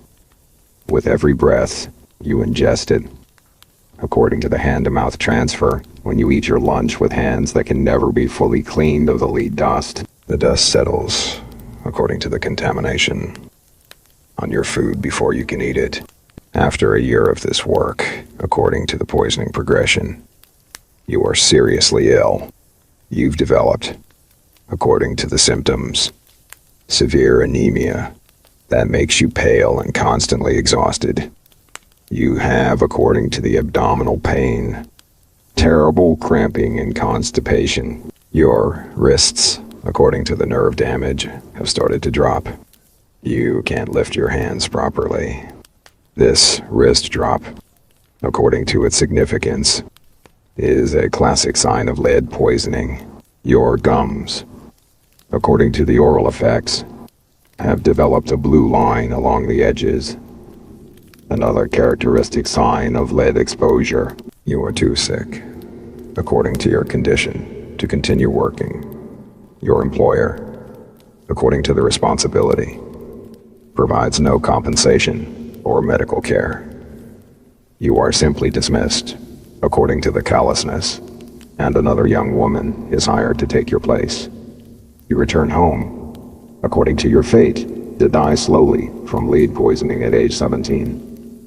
The face powder you produced, according to the irony, was marketed to wealthy women as a beauty essential. They paid high prices for it while you, according to the exploitation, died making it for pennies a day. According to factory inspector reports from the Victorian era, the working conditions in cosmetics factories were recognized as dangerous. Inspectors documented, according to their findings, widespread lead poisoning, mercury poisoning, and arsenic poisoning. They recommended, according to their reports, better ventilation, protective equipment, and limits on exposure. But according to the enforcement, factory owners often ignored these recommendations because implementing safety measures would cost money and reduce profits. Meet Jane, working in an artificial flower factory in 1880. According to your job, you dip paper in cloth petals and leaves into arsenic-based green dye, then dust them with arsenic powder to create a realistic appearance. You work, according to the conditions, in a crowded room with dozens of other women. The arsenic powder, according to the contamination, fills the air. Your hands, according to the staining, are permanently green from the dye. You've been doing this work, according to the duration, for 2 years. You've seen, according to the observation, several of your coworkers become ill and die. The symptoms, according to the pattern, are always the same: nausea, vomiting, abdominal pain, skin eruptions, and eventually death. You know, according to your awareness, that the arsenic is poisonous. Everyone in the factory knows, but according to the necessity, you need the work. Your family, according to the dependents, relies on your wages. You can't afford to quit, even if it means dying young. The factory owners, according to their knowledge, are fully aware that the arsenic is killing workers. They've been, according to the litigation, sued by families of dead workers. But, according to their calculation, it is cheaper to pay occasional legal settlements than to change their manufacturing processes to safer alternatives. The workers, according to their replaceability, are seen as expendable. There are always more poor women desperate for work. According to the testimony before Parliament, reformers and union organizers brought the plight of factory workers to public attention. They described, according to their accounts, the horrific working conditions and the death toll from poisonous products. But according to the resistance, powerful manufacturing interests fought against regulation. They argued, according to their position, that safety regulations would be too expensive and would drive them out of business. They claimed, according to their rhetoric, that interfering with business would harm the economy and cost jobs. The slow progress of regulation, according to the timeline, meant that dangerous conditions persisted for decades. The factory acts, according to their gradual expansion, eventually mandated better working conditions. But enforcement was weak, and many employers found ways to evade the rules. The women who worked in these factories, according to their sacrifice, paid with their health and lives to produce beauty products for wealthier women. Now let's explore how Victorian beauty culture affected very young girls. According to the practices, beauty training often began in childhood, with girls as young as 10 or 12 being introduced to cosmetics, corseting, and other practices that could affect their developing bodies. Meet 12-year-old Alice, beginning her training in proper feminine deportment in 1885. According to your mother's instruction, you are now old enough to start wearing a corset. The corset, according to its design, is smaller and less rigid than an adult corset, but it still compresses your growing ribcage and internal organs. You are told, according to the justification, that early corsetting will train your figure and make it easier to achieve the desired tiny waist as an adult. You wear the corset according to the schedule for increasing hours each day. Initially, according to the adaptation period, you wear it for just a few hours, but gradually, according to the progression, you are expected to wear it all day, every day. But, according to the medical reality, she is damaging your growing body at a critical developmental stage. Your spine, according to the skeletal development, is being trained into an unnatural curve. Your ribs, according to the bone formation, are being compressed while they're still soft and growing, leading to permanent deformation. Your internal organs, according to their displacement, are being pushed into abnormal positions during the very time when they should be. Your lungs, according to the respiratory restriction, can't fully expand, limiting your oxygen intake during the years when your body needs maximum nutrition and oxygen for growth. You are also, according to your mother's instruction, beginning to use mild cosmetics, a little rice powder to keep your complexion pale, a touch of lip salve tinted with carmine.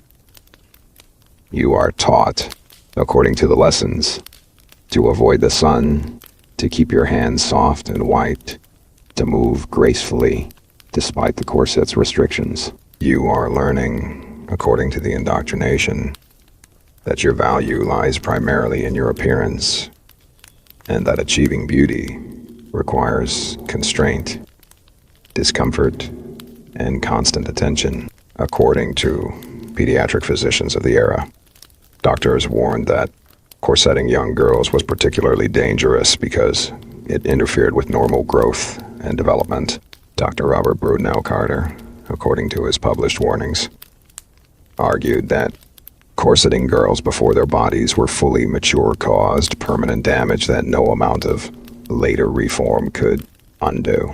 He documented, according to his case studies, numerous young women who suffered from spinal deformities, respiratory problems, and digestive disorders that he traced back to corseting begun in childhood. But according to the social pressure, mothers felt compelled to prepare their daughters for the marriage market, and that meant training them in beauty practices from a young age. A girl who reached adulthood, according to the belief, without proper training in corseting, cosmetics, and feminine arts would be at a disadvantage in attracting a husband. The long-term health consequences, according to the calculation, seemed less important than the immediate social necessity. Meet Florence introduced to arsenic complexion wafers at age 15 by her aunt in 1878. According to the recommendation, your aunt tells you that if you start using the wafers now, while you are young, you'll develop a beautiful complexion that will help you make a good match. The wafers, according to the marketing, are advertised as particularly beneficial for young women whose complexions are still developing. You begin taking the wafers according to the instructions daily. You are poisoning yourself according to the reality during the crucial years when your body is becoming adult by age 20. According to the outcome, you've been taking arsenic for 5 years. You do have, according to the visible result, a very pale complexion, but you also have, according to the damage, chronic health problems that will affect you for the rest of your life. Your menstrual cycles, according to the reproductive effects, are irregular and painful. The arsenic has interfered with your reproductive system development. Your bones, according to the skeletal effects, didn't achieve their full potential strength during your growth years. Your nervous system, according to the neurological damage, was exposed to a toxin during critical developmental stages. You marry at 21, according to the social goal that motivated your arsenic use. But according to the tragic irony, your arsenic-damaged reproductive system makes it difficult for you to conceive. And when you do become pregnant, according to the complications, you suffer repeated miscarriages. The very substance you took to make yourself more marriageable, according to the outcome, has damaged your ability to fulfill the primary function expected of a Victorian wife bearing children. According to the intergenerational effects, Victorian beauty practices didn't just harm the women who used them, they also affected their children. Lead, mercury, and arsenic, according to their properties, can cross the placental barrier and damage developing fetuses. Women who use these products during pregnancy, according to the consequences, often bore children with birth defects, developmental delays, or other health problems. Meet a Victorian physician examining a newborn in 1870. According to your observation, the baby shows signs of congenital problems, low birth weight, neurological abnormalities, and developmental issues. When you question the mother, according to history, you learn that she used arsenic complexion wafers throughout her pregnancy. She didn't know, according to her ignorance of the danger, that the arsenic could affect her unborn child. The product, according to its reassuring marketing, was advertised as safe and beneficial. According to the historical understanding, the Victorian era lacked knowledge about teratology, the study of birth defects and their causes. The connection between maternal toxic exposures and fetal damage, according to the science, wasn't fully understood. Women, according to their lack of information, continued using their beauty products during pregnancy, unknowingly poisoning their unborn children. The intergenerational harm, according to its extent, meant that Victorian beauty culture damaged not just one generation, but multiple generations. Children born to mothers who had used toxic cosmetics, according to the effects, might have health problems throughout their lives. And if those children were girls, according to the cycle, they would likely be introduced to the same dangerous beauty practices as they grew up, continuing the cycle of damage. Now, let's explore how Victorian beauty ideals affected women's health in broader ways beyond direct poisoning. According to the lifestyle restrictions, the beauty ideal required women to avoid physical activity, fresh air, sunlight, and adequate nutrition, all things that are actually necessary for health. Meet the Victorian ideal of feminine delicacy and fragility. According to this standard, a truly ladylike woman should be weak, prone to fainting, and unable to engage in vigorous activity. Robust health and physical strength. According to the perception, this ideal, according to its effects, encourage women to be genuinely weak and unhealthy. Meet Harriet, a Victorian woman who takes the ideal of delicate femininity very seriously. According to your beliefs, you think that appearing strong or healthy is vulgar. You cultivate, according to your efforts, an air of fragility, You eat very little, according to the practice. You avoid, according to the restriction, all forms of exercise beyond gentle walks. You stay indoors according to the preference, as much as possible to avoid the sun and maintain your pale complexion. The result, according to the outcome, is that you are genuinely unhealthy. You are malnourished, according to your inadequate diet, lacking in essential vitamins and minerals. You are physically weak, according to your inactivity. You are vitamin D deficient, according to your sun avoidance, affecting your bone health and immune system. You suffer from, according to your various ailments, frequent illnesses, digestive problems, but according to the social perception, your weakness is seen as proof of your refinement. Your frequent need to rest, according to the interpretation, shows your delicate nature. Your lack of appetite, according to the view, demonstrates your spiritual rather than carnal orientation. Your pallor, according to the standard, proves your gentility. You are sick, according to the reality, but your sickness is fashionable.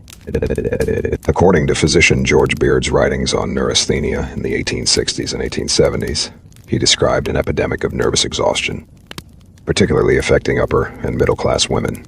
The symptoms, according to his descriptions, included fatigue, anxiety, headaches, and a host of vague complaints. While Beard attributed this to the stresses of modern civilization, according to revisionist analysis by modern historians, much of what he was seeing was the combined effect of corseting, poor nutrition, lack of exercise, lack of sunlight, and exposure to toxic cosmetics. The rest cure, according to its prescription, became a popular treatment for these supposedly nervous complaints. Women, according to the protocol, were confined to bed for weeks or months, forbidden from reading, writing, or engaging in any mental activity. They were, according to the treatment, and fed rich foods. The cure, according to its theory, was supposed to restore the nervous system through complete rest, but according to the actual effect, the rest cure often made women's health worse. The enforced inactivity, according to the consequences, led to muscle atrophy and bone loss. The isolation, according to the psychological impact, caused or worsened depression and anxiety. The rich food, according to the digestive effects, caused problems for women whose digestive systems were already compromised by corseting. The cure, according to its irony, prolonged and worsened the very problems it was meant to solve. Meet Charlotte Perkins Gilman, a real Victorian woman who underwent the rest cure under the famous physician S. Weir Mitchell in 1887. According to her experience, the treatment nearly drove her insane. She was, according to the protocol, forbidden from writing or engaging in any intellectual activities that were essential to her mental health. After the rest cure, according to her decision, she deliberately defied Mitchell's orders, resumed her writing, and recovered her health by doing the opposite of what he prescribed. Gilman later wrote, according to her famous story, The Yellow Wallpaper, the semi-autobiographical tale about a woman driven mad by enforced rest and isolation. The story, according to its impact, became a powerful critique of medical treatment that pathologized women's normal. It illustrated, according to its message, how Victorian medical treatment often harmed rather than helped women. According to the connection to beauty culture, the rest cure was intimately tied to Victorian beauty ideals. Women were supposed, according to the standards, to be delicate and weak. When women became genuinely weak from corseting, poor nutrition, and toxic cosmetics, According to the medical response, doctors prescribed treatments that made them weaker still. The entire system, according to its effect, conspired to keep women physically and intellectually constrained. Now let's examine the specific ways that Victorian beauty culture affected women's teeth. According to the combined effects of various practices, Victorian women's dental health was often catastrophically poor, both from direct damage and from the cosmetics used to cover the damage. The lead in face paints, according to its oral effects, cause gum disease and tooth loss. The mercury in cosmetics, according to its dental impact, cause tooth loosening and loss. The arsenic in various products, according to the sugar-heavy Victorian diet, according to decay, caused cavities. The laudanum some women used, according to its side effects, reduced saliva production, which increased decay. The vinegar some women drank, according to its acidity, eroded tooth enamel. Meet Eliza, a Victorian woman who has used lead face paint, mercury skin cream, and arsenic wafers for 10 years. According to your dental condition, at age 35, your teeth are in terrible shape. Several teeth, according to the loosening, have already fallen out. The remaining teeth, according to their condition, are discolored, loose, and painful. Your gums, according to the disease, are swollen, receding, and bleed easily. Your breath, according to the infection, has a foul odor from the decaying teeth and infected gums. Victorian dentistry, according to its limitations, could do little to save your teeth. The options, according to the treatments available, are extraction or doing nothing. There are no antibiotics, according to the era, to treat the infections. There is no effective treatment, according to the technology, to reverse gum disease. The best that can be done, according to the solution, is to extract the worst teeth and hope the infections don't become life-threatening. You have, according to the procedure, several teeth extracted. The extraction, according to the method, is done without effective anesthesia, perhaps a small amount of laudanum or alcohol to dull the pain, but nothing like modern anesthesia. The pain, according to the experience, is excruciating. The recovery, according to the complications, is prolonged and difficult. By age 40, according to the outcome, you've lost most of your teeth. They were made, according to the materials, from various substances including ivory, porcelain, or even real human teeth extracted from corpses or purchased from poor people. The irony, according to its bitterness, is profound. You used lead, mercury, and arsenic cosmetics to make yourself beautiful. The cosmetics, according to their effects, destroyed your teeth. Now, according to your appearance, the beauty products, according to their ultimate effect, destroyed the very beauty they promised to enhance. According to dental historian Christine Hillam's research, tooth loss was extremely common among Victorian women, particularly among those who use cosmetics heavily. The combination of toxic cosmetics and poor dental care, according to the outcome, meant that many women lost most or all of their teeth by middle age. This tooth loss, according to its impact, affected their ability to eat, speak, and maintain their appearance, the very things that cosmetics were supposed to enhance. Now let's examine the cumulative toll of all these practices combined. According to the reality, Victorian women who followed fashionable beauty practices weren't just exposed to one danger. They faced multiple simultaneous toxic exposures that had synergistic effects. Meet Victoria, a wealthy Victorian woman who can afford to follow all the latest beauty trends. According to your routine in 1880, you take arsenic complexion wafers daily. You apply lead-based face paint. You use mercury cream on your hands and face. You use belladonna eye drops before social events. You wear dresses dyed with arsenic-based greens. You dye your graying hair with lead-based dye. You occasionally take small doses of laudanum for its beauty effects. The combined load of toxins, according to the synergy, is devastating. The arsenic, lead, and mercury, according to their interaction, create a toxic burden that your body struggles to manage. Each poison, according to the individual effects, has its own symptoms, but combined, according to the multiplication of damage, they attack every system in your body simultaneously. Your nervous system, according to the assault, is damaged by all three metals. You experience, according to the neurological symptoms, tremors, memory problems, mood changes, and cognitive decline. Your digestive system, according to the attack, is affected by the arsenic, lead, and laudanum. You suffer from, according to the gastrointestinal effects, chronic pain, constipation, nausea, and poor nutrition absorption. Your cardiovascular system, according to the strain, is stressed by the metal's effects on blood and blood vessels. Your respiratory system, according to the compression, is restricted by the corset. You look, according to the visible results, beautiful by Victorian standards.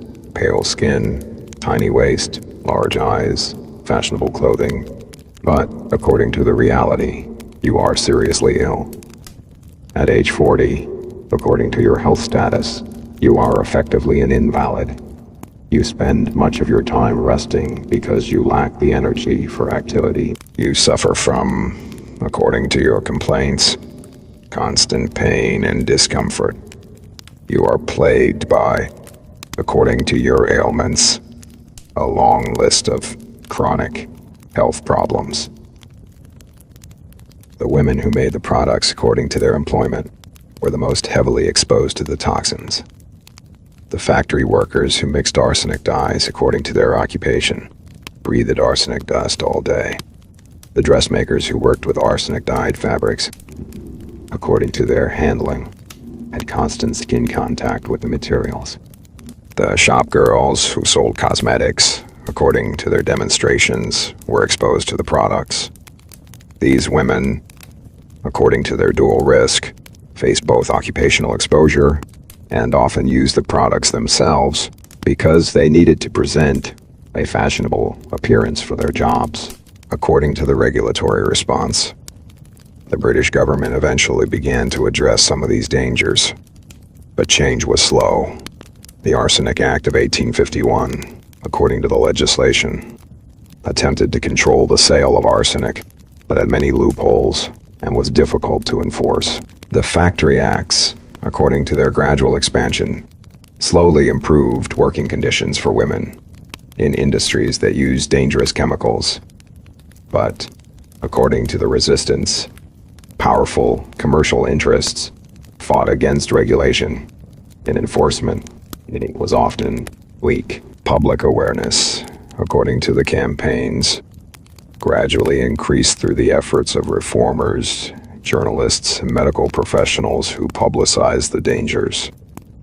Notable cases of poisoning, according to their impact, caught public attention and created pressure for change. The death of Matilda Schur from arsenic-dyed artificial flowers, according to one example, sparked outrage and calls for reform. Women's rights activists, according to their advocacy, connected dangerous beauty practices to larger issues of women's oppression. They argued, according to their analysis, that women were driven to poison themselves because society gave them so little value beyond their physical appearance. If women, according to the argument, had educational and economic opportunities independent of marriage, they wouldn't feel compelled to risk their health for beauty. Your doctors, according to their examinations, have diagnosed you with multiple conditions: chronic metal poisoning, neurasthenia, digestive disorders, respiratory problems, circulatory issues, and more. They've told you, according to their advice, to stop using all your beauty products. But according to your dilemma, if you stop, you'll lose your pale complexion, your tiny waist, your fashionable appearance. Your husband, according to your fear, married you for your beauty. This dilemma, according to its commonness, was faced by countless Victorian women. They were trapped according to the bind, between health and beauty, between survival. Many, according to the choice, continued using the poisonous products even after they knew the dangers, because the social consequences of being considered ugly seemed worse than the health consequences of poisoning. According to the life expectancy, Victorian women's average lifespan was shorter than men's and shorter than women's life expectancy in previous eras. While there were multiple factors, according to the contributors, including complications from childbirth, women were, according to the pattern, literally dying younger because of beauty practices. According to the gradual shift, beauty standards slowly began to change in the late Victorian era and into the Edwardian period. The ideal, according to the evolution, shifted somewhat toward a more natural look and away from the extreme artificiality of white lead paint and arsenic complexions. New technologies, according to the development, produced synthetic dyes that were less toxic than arsenic-based dyes, improved manufacturing. According to the progress, created cosmetics, the health and beauty movement, according to its emergence in the late Victorian period, began to promote a different ideal. According to this new perspective, true beauty came from health rather than from artificial enhancement. Reformers, according to their advocacy, promoted exercise, fresh air, sunlight, and proper nutrition as the path to beauty. They argued, according to their position, that a healthy, naturally colored complexion was more beautiful than an artificially pale one. Dress reform movements, according to their activism, campaigned against tight lacing and for more rational clothing that didn't constrict the body. Reformers, according to their designs, created corset alternatives and looser clothing styles.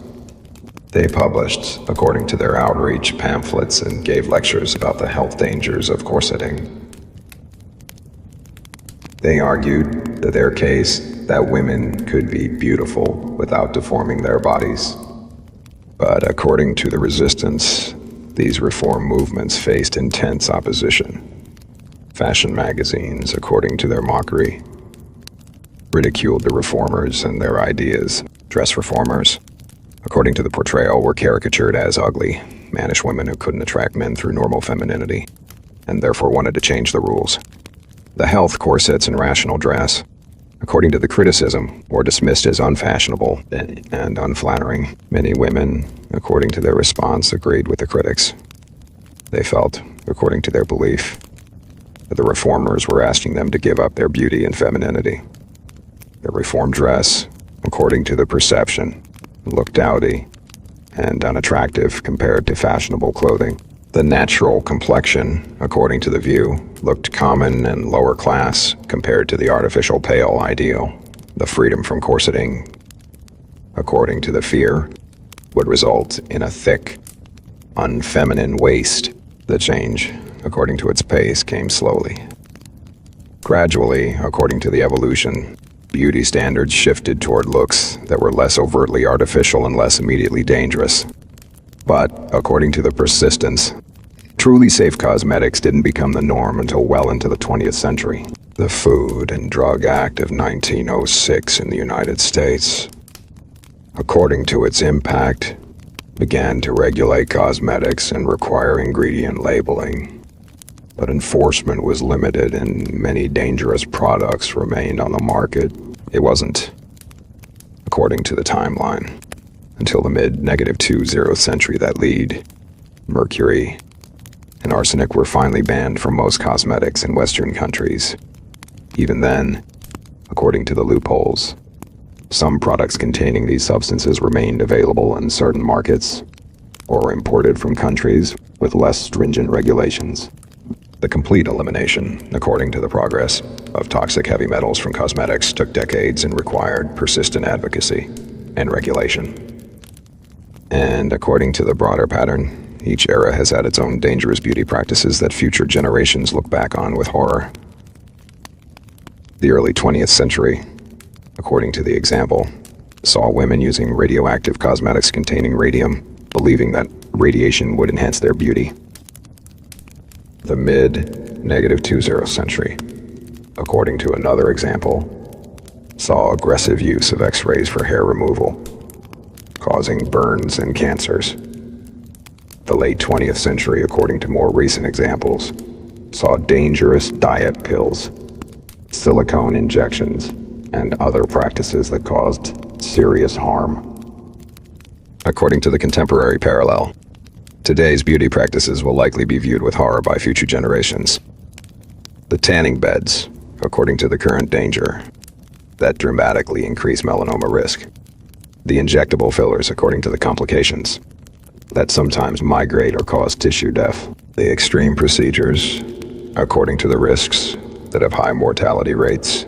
The body modification trends, according to the permanent changes, that might have long-term health consequences we don't yet understand fully. The Victorian women who poison themselves, according to the historical judgment, weren't more foolish than we are. They were, according to the parallel, responding to the beauty standards and social pressures of their time, just as we respond to ours. They believed, according to their information, that the products were safe or that the risks were acceptable. They faced, according to their circumstances, intense pressure to conform to beauty ideals. They made, according to their agency, choices that seemed rational within their context. The lesson, according to its application, isn't to judge the Victorians harshly. It is to recognize, according to the wisdom, that we're similarly vulnerable to beauty industry marketing, social pressure, and the desire to be considered attractive. We should, according to the caution, be skeptical of products and procedures that promise dramatic beautification. We should, according to the awareness, question whether the beauty standards we're being asked to meet are worth the health risks. We should, according to the feminist analysis, beauty culture has always functioned as a means of controlling women. The time women spend, according to the calculation, on beauty routines is time not spent on education, career advancement, political activism, or creative pursuits. The money women spend, according to the economics, on beauty products and procedures is money not spent on other priorities. The mental energy women spend, according to the psychological cost, worrying about their appearance is energy not available for other concerns. The health women sacrifice, according to the price for beauty, is well-being that could have been used to live fuller. The Victorian era, according to its extremity, makes this dynamic especially clear because the costs were so high and so visible. Women were, according to the evidence, literally poisoning themselves, crushing their organs, and destroying their health for beauty. The modern equivalents, according to the comparison, may be less immediately deadly, but follow the same pattern of sacrificing well-being for appearance. According to the resistance strategy, understanding this history can help us resist current beauty culture pressures. When we know, according to the knowledge, that women once poisoned themselves with arsenic for pale skin, we can recognize that beauty standards are arbitrary and changeable. When we understand, according to the historical lesson, that the beauty industry has always prioritized profit over women's health, we can be more skeptical of current marketing. When we remember, according to the memorial, the women who died for beauty, we can commit to valuing health over appearance. Tonight, according to my hope, as you drift off to sleep, remember these Victorian women who painted poison on their faces, swallowed arsenic for pale skin, and crushed their organs into unnatural shapes. Remember that they did it according to the understanding, not out of ignorance or stupidity. but because their society told them their appearance was more important than their health.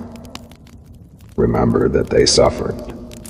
According to the documentation, horrific symptoms and early deaths in pursuit of beauty standards they didn't create but couldn't escape. Remember Emily, slowly poisoned by arsenic wafers, choosing a pale complexion over her health. Remember Charlotte, her face stiff with lead paint that was eating away at her bones. Remember Sarah, applying mercury cream that destroyed her nervous system. Remember Catherine blinding herself with belladonna drops for fashionably large pupils. Remember Emma, her organs crushed and displaced by years of tight lacing. Remember Matilda Shore, dying at 19, vomiting green from the arsenic dyes she worked with. Remember Ellen, the factory girl who died at 17 from the lead powder she ground for wealthy women's cosmetics. Remember all the women whose names we don't know, who suffered and died from the pursuit of Victorian beauty ideals. Remember also, according to the complete picture, the children who died from their mother's cosmetic poisoning. Remember the babies, according to the tragedy. Remember the young girls, according to the cycle, who were trained into dangerous beauty practices before they were old enough to understand the risks. The harm, according to its reach, extended across generations. Remember the men who lost wives according to the grief to cosmetic poisoning. Remember the children who lost mothers according to the orphaning to beauty-related deaths. Remember the families according to the disruption, torn apart by illnesses caused by the pursuit of beauty. The Victorian beauty culture, according to its impact, didn't just harm individual women. It damaged entire families and communities. Remember that the pursuit of beauty, according to its perversion, can transform from something that enhances life into something that destroys it. Remember that cosmetics, according to their original purpose, were meant to help people present themselves confidently to the world. But according to the corruption, they became instruments of slow death. Remember that fashion, according to its potential, can be a form of creative expression and cultural identity. But according to the extreme, it became a means of bodily mutilation. Remember that the desire to be attractive, according to its naturalness, but according to the exploitation, it was weaponized against women for social control and commercial profit. Remember that knowledge alone, according to its insufficiency, wasn't enough to protect Victorian women. They knew, according to the information available, that the products were dangerous. Doctors warned them, according to the medical advice. Repeatedly, newspapers reported, according to the journalism, deaths and illnesses. But according to the power of social pressure, this shows, according to the lesson, that individual education and awareness, while important, aren't sufficient without broader cultural and systemic change. Remember that men also contributed to these beauty standards, according to their role, both as individual consumers of beauty who preferred the artificial pale look, and as members of industries that profited from women's insecurity. But remember too, according to the complexity, women also enforced these standards on each other and on the next generation. The system, according to its pervasiveness, infected everyone and made everyone complicit in some way. This reminds us, according to the application, that dismantling harmful beauty culture requires work from everyone, not just from those most harmed by it. Remember that beauty standards, according to their power, can literally kill. Remember that the social pressure to conform to arbitrary ideals of attractiveness, according to its force, can override even the survival instinct. Remember that when society values women primarily for their appearance, according to the consequence, women will sacrifice their health and even their lives to meet those beauty standards. Remember that the beauty industry, according to its history, has always prioritized profit over health. Remember that manufacturers, according to their pattern, have consistently downplayed dangers and resisted regulation, even when they knew their products were harmful. Remember that beautiful marketing, according to the deception, can hide deadly contents. Remember that doctor-approved and scientifically proven, according to the historical misuse, have been used to sell poisonous products. Remember that social pressure, according to its power, can make dangerous practices seem necessary. Remember that women were enforced, according to the agency, to use these products. They chose them because the social consequences of not being beautiful seemed worse than the health consequences of poisoning. Remember that this same dynamic, according to the continuation, operates today in different forms. They chose. May we, according to the lesson, question the beauty standards of our own time. May we, according to the awareness, recognize when we're being pressured to harm ourselves for the sake of appearance. May we, according to the resistance, push back against industries that profit from our insecurities and against beauty standards that damage our health. May we, according to the value shift, learn to prize health, strength, and capability over adherence to arbitrary aesthetic ideals. May we, according to the skepticism, question products and procedures that promise dramatic beautification, especially when they involve ingesting or injecting substances or significantly altering the body. May we, according to the critical thinking, demand evidence of long-term safety before accepting new beauty products and practices. May we, according to the caution, remember that natural doesn't automatically mean safe. May we, according to the solidarity, support other women who resist beauty culture pressures. May we, according to the sisterhood, stop judging women's appearances and focus on their capabilities, character, and contributions. May we, according to the acceptance, embrace the natural diversity of human appearance rather than trying to force everyone into narrow beauty standards. May we, according to the wisdom, recognize that true beauty includes health, confidence, and authenticity. May we, according to the education, teach the next generation to value health over appearance. May we, according to the modeling, demonstrate by our own choices that well-being matters more than beauty. May we, according to the activism, work to dismantle beauty culture systems that exploit and harm people. May we, according to the vision, create a world where people are valued for who they are rather than how they look. Sweet dreams. And may you wake tomorrow with gratitude that your makeup won't give you lead poisoning, your skin cream won't destroy your nervous system, and your eye drops won't blind you. May you remember, according to the historical perspective, how recently it was that women's beauty routines were deadly. May you think critically, according to the application, about what beauty practices you are being encouraged to adopt and what their long-term effects might be. And may you never, according to the promise, sacrifice your health for beauty standards created by a society that profits from your insecurity. May you, according to the self-acceptance, look in the mirror and see health, vitality, and unique beauty rather than flaws to be fixed. May you, according to the freedom, spend your time, money, and energy on pursuits that genuinely fulfill. May you, according to the strength, resist the messaging that tells you you are not good enough as you are. May you, according to the joy, experience your body as a source of capability and pleasure. Thank you for spending this night with me, learning about the Victorian women who died for beauty.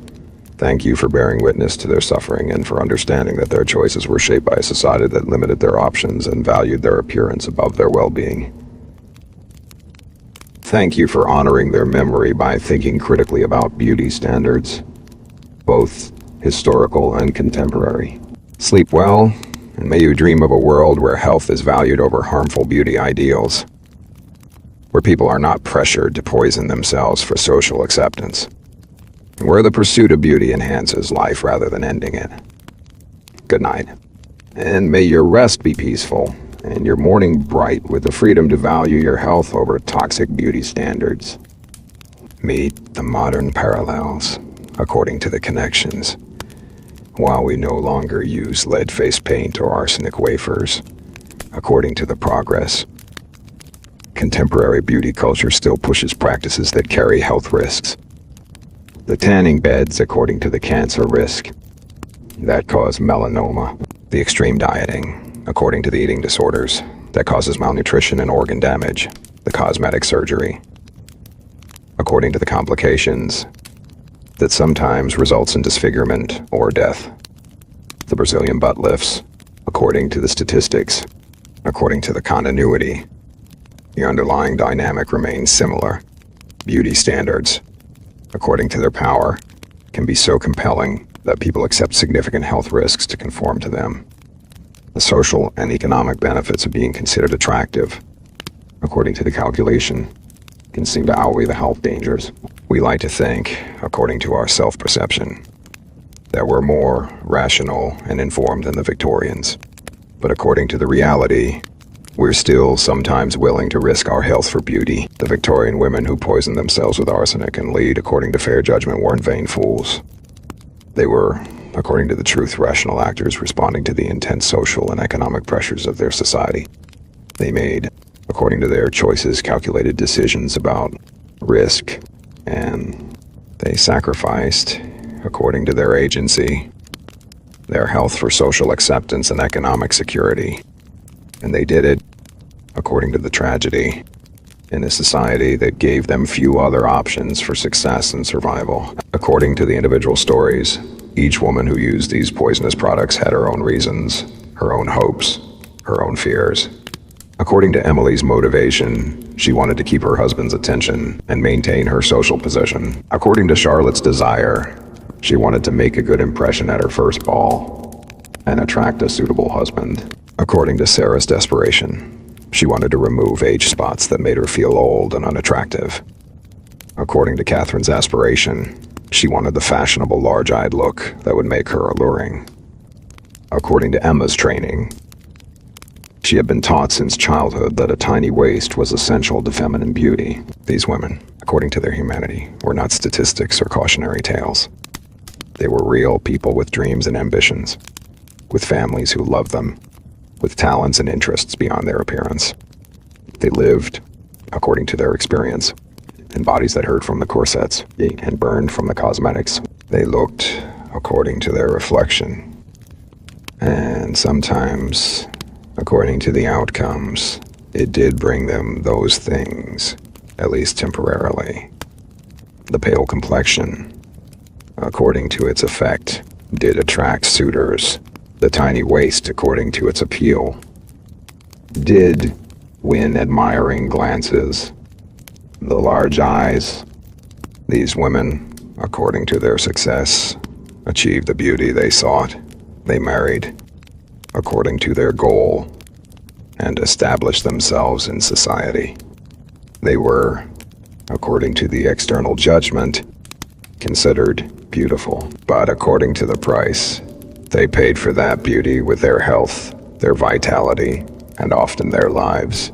The pale complexion, according to the reality, came from arsenic, destroying their blood cells.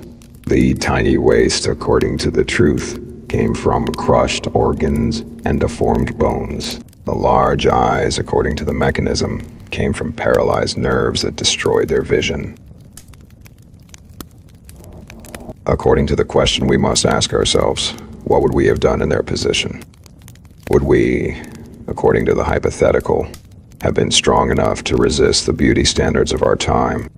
Would we, according to the courage required, have been willing to be considered ugly or unfashionable for the sake of our health? Would we, according to the social cost, have accepted being passed over for marriage, being mocked, being marginalized?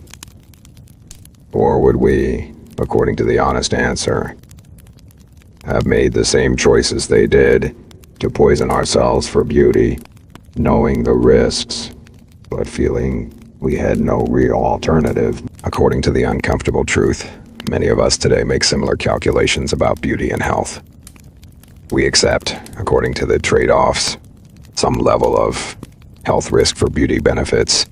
We undergo according to modern choices, procedures, and use products that carry risks because the social benefits seem worth it.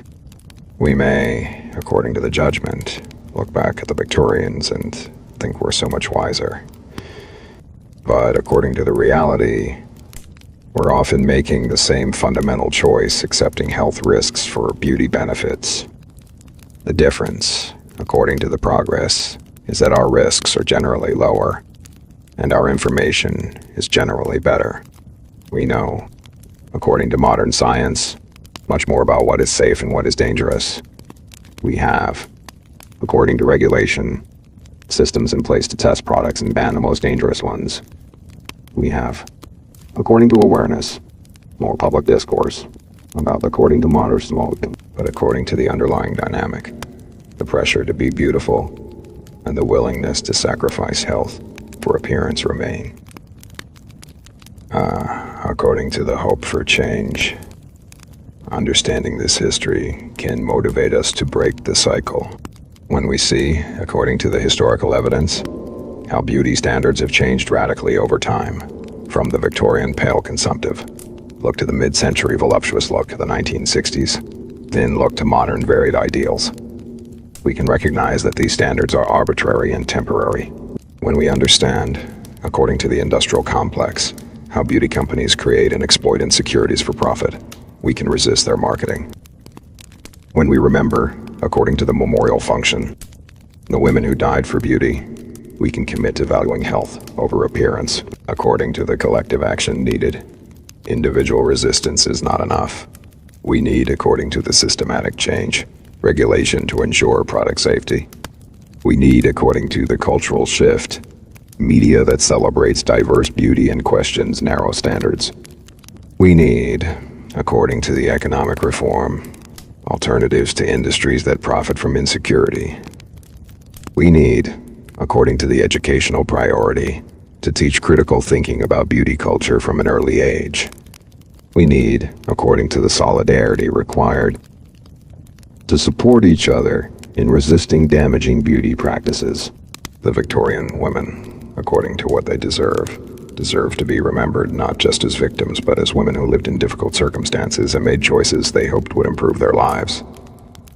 They deserve, according to the respect owed, to be understood in the context of their time rather than simply judged by our standards. They deserve, according to the memorial, to have their suffering acknowledged and their stories told as warnings to future generations. And we, according to our responsibility, owe it to them to learn from their experiences.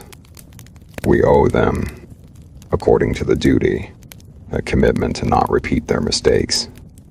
We owe them, according to the honor, the effort to create a world where beauty standards don't kill. We owe them, according to the legacy, the work of dismantling beauty culture systems that harm people. We owe them, according to the promise, the determination to value health, authenticity, and human worth over arbitrary appearance standards.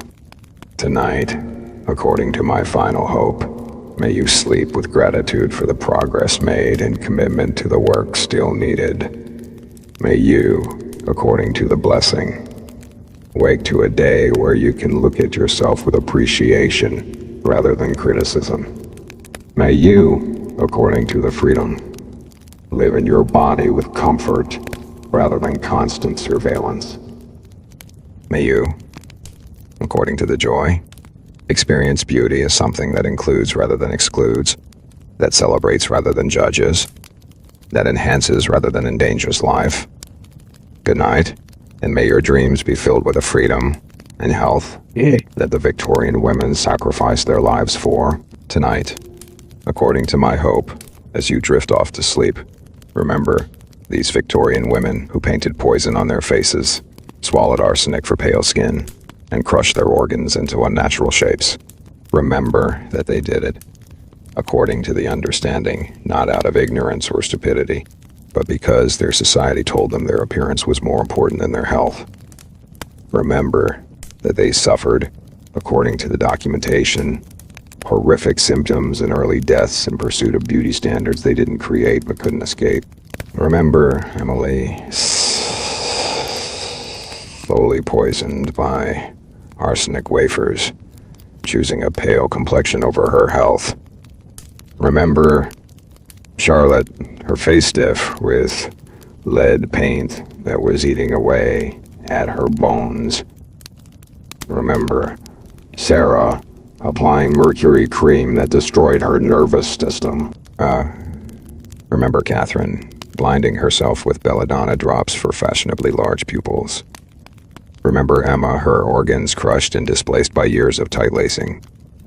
Remember Matilda Shore, dying at 19, vomiting green from the arsenic dyes she worked with. Remember all the women whose names we don't know, who suffered and died from the pursuit of Victorian beauty ideals. Remember that beauty standards, according to their power, can literally kill.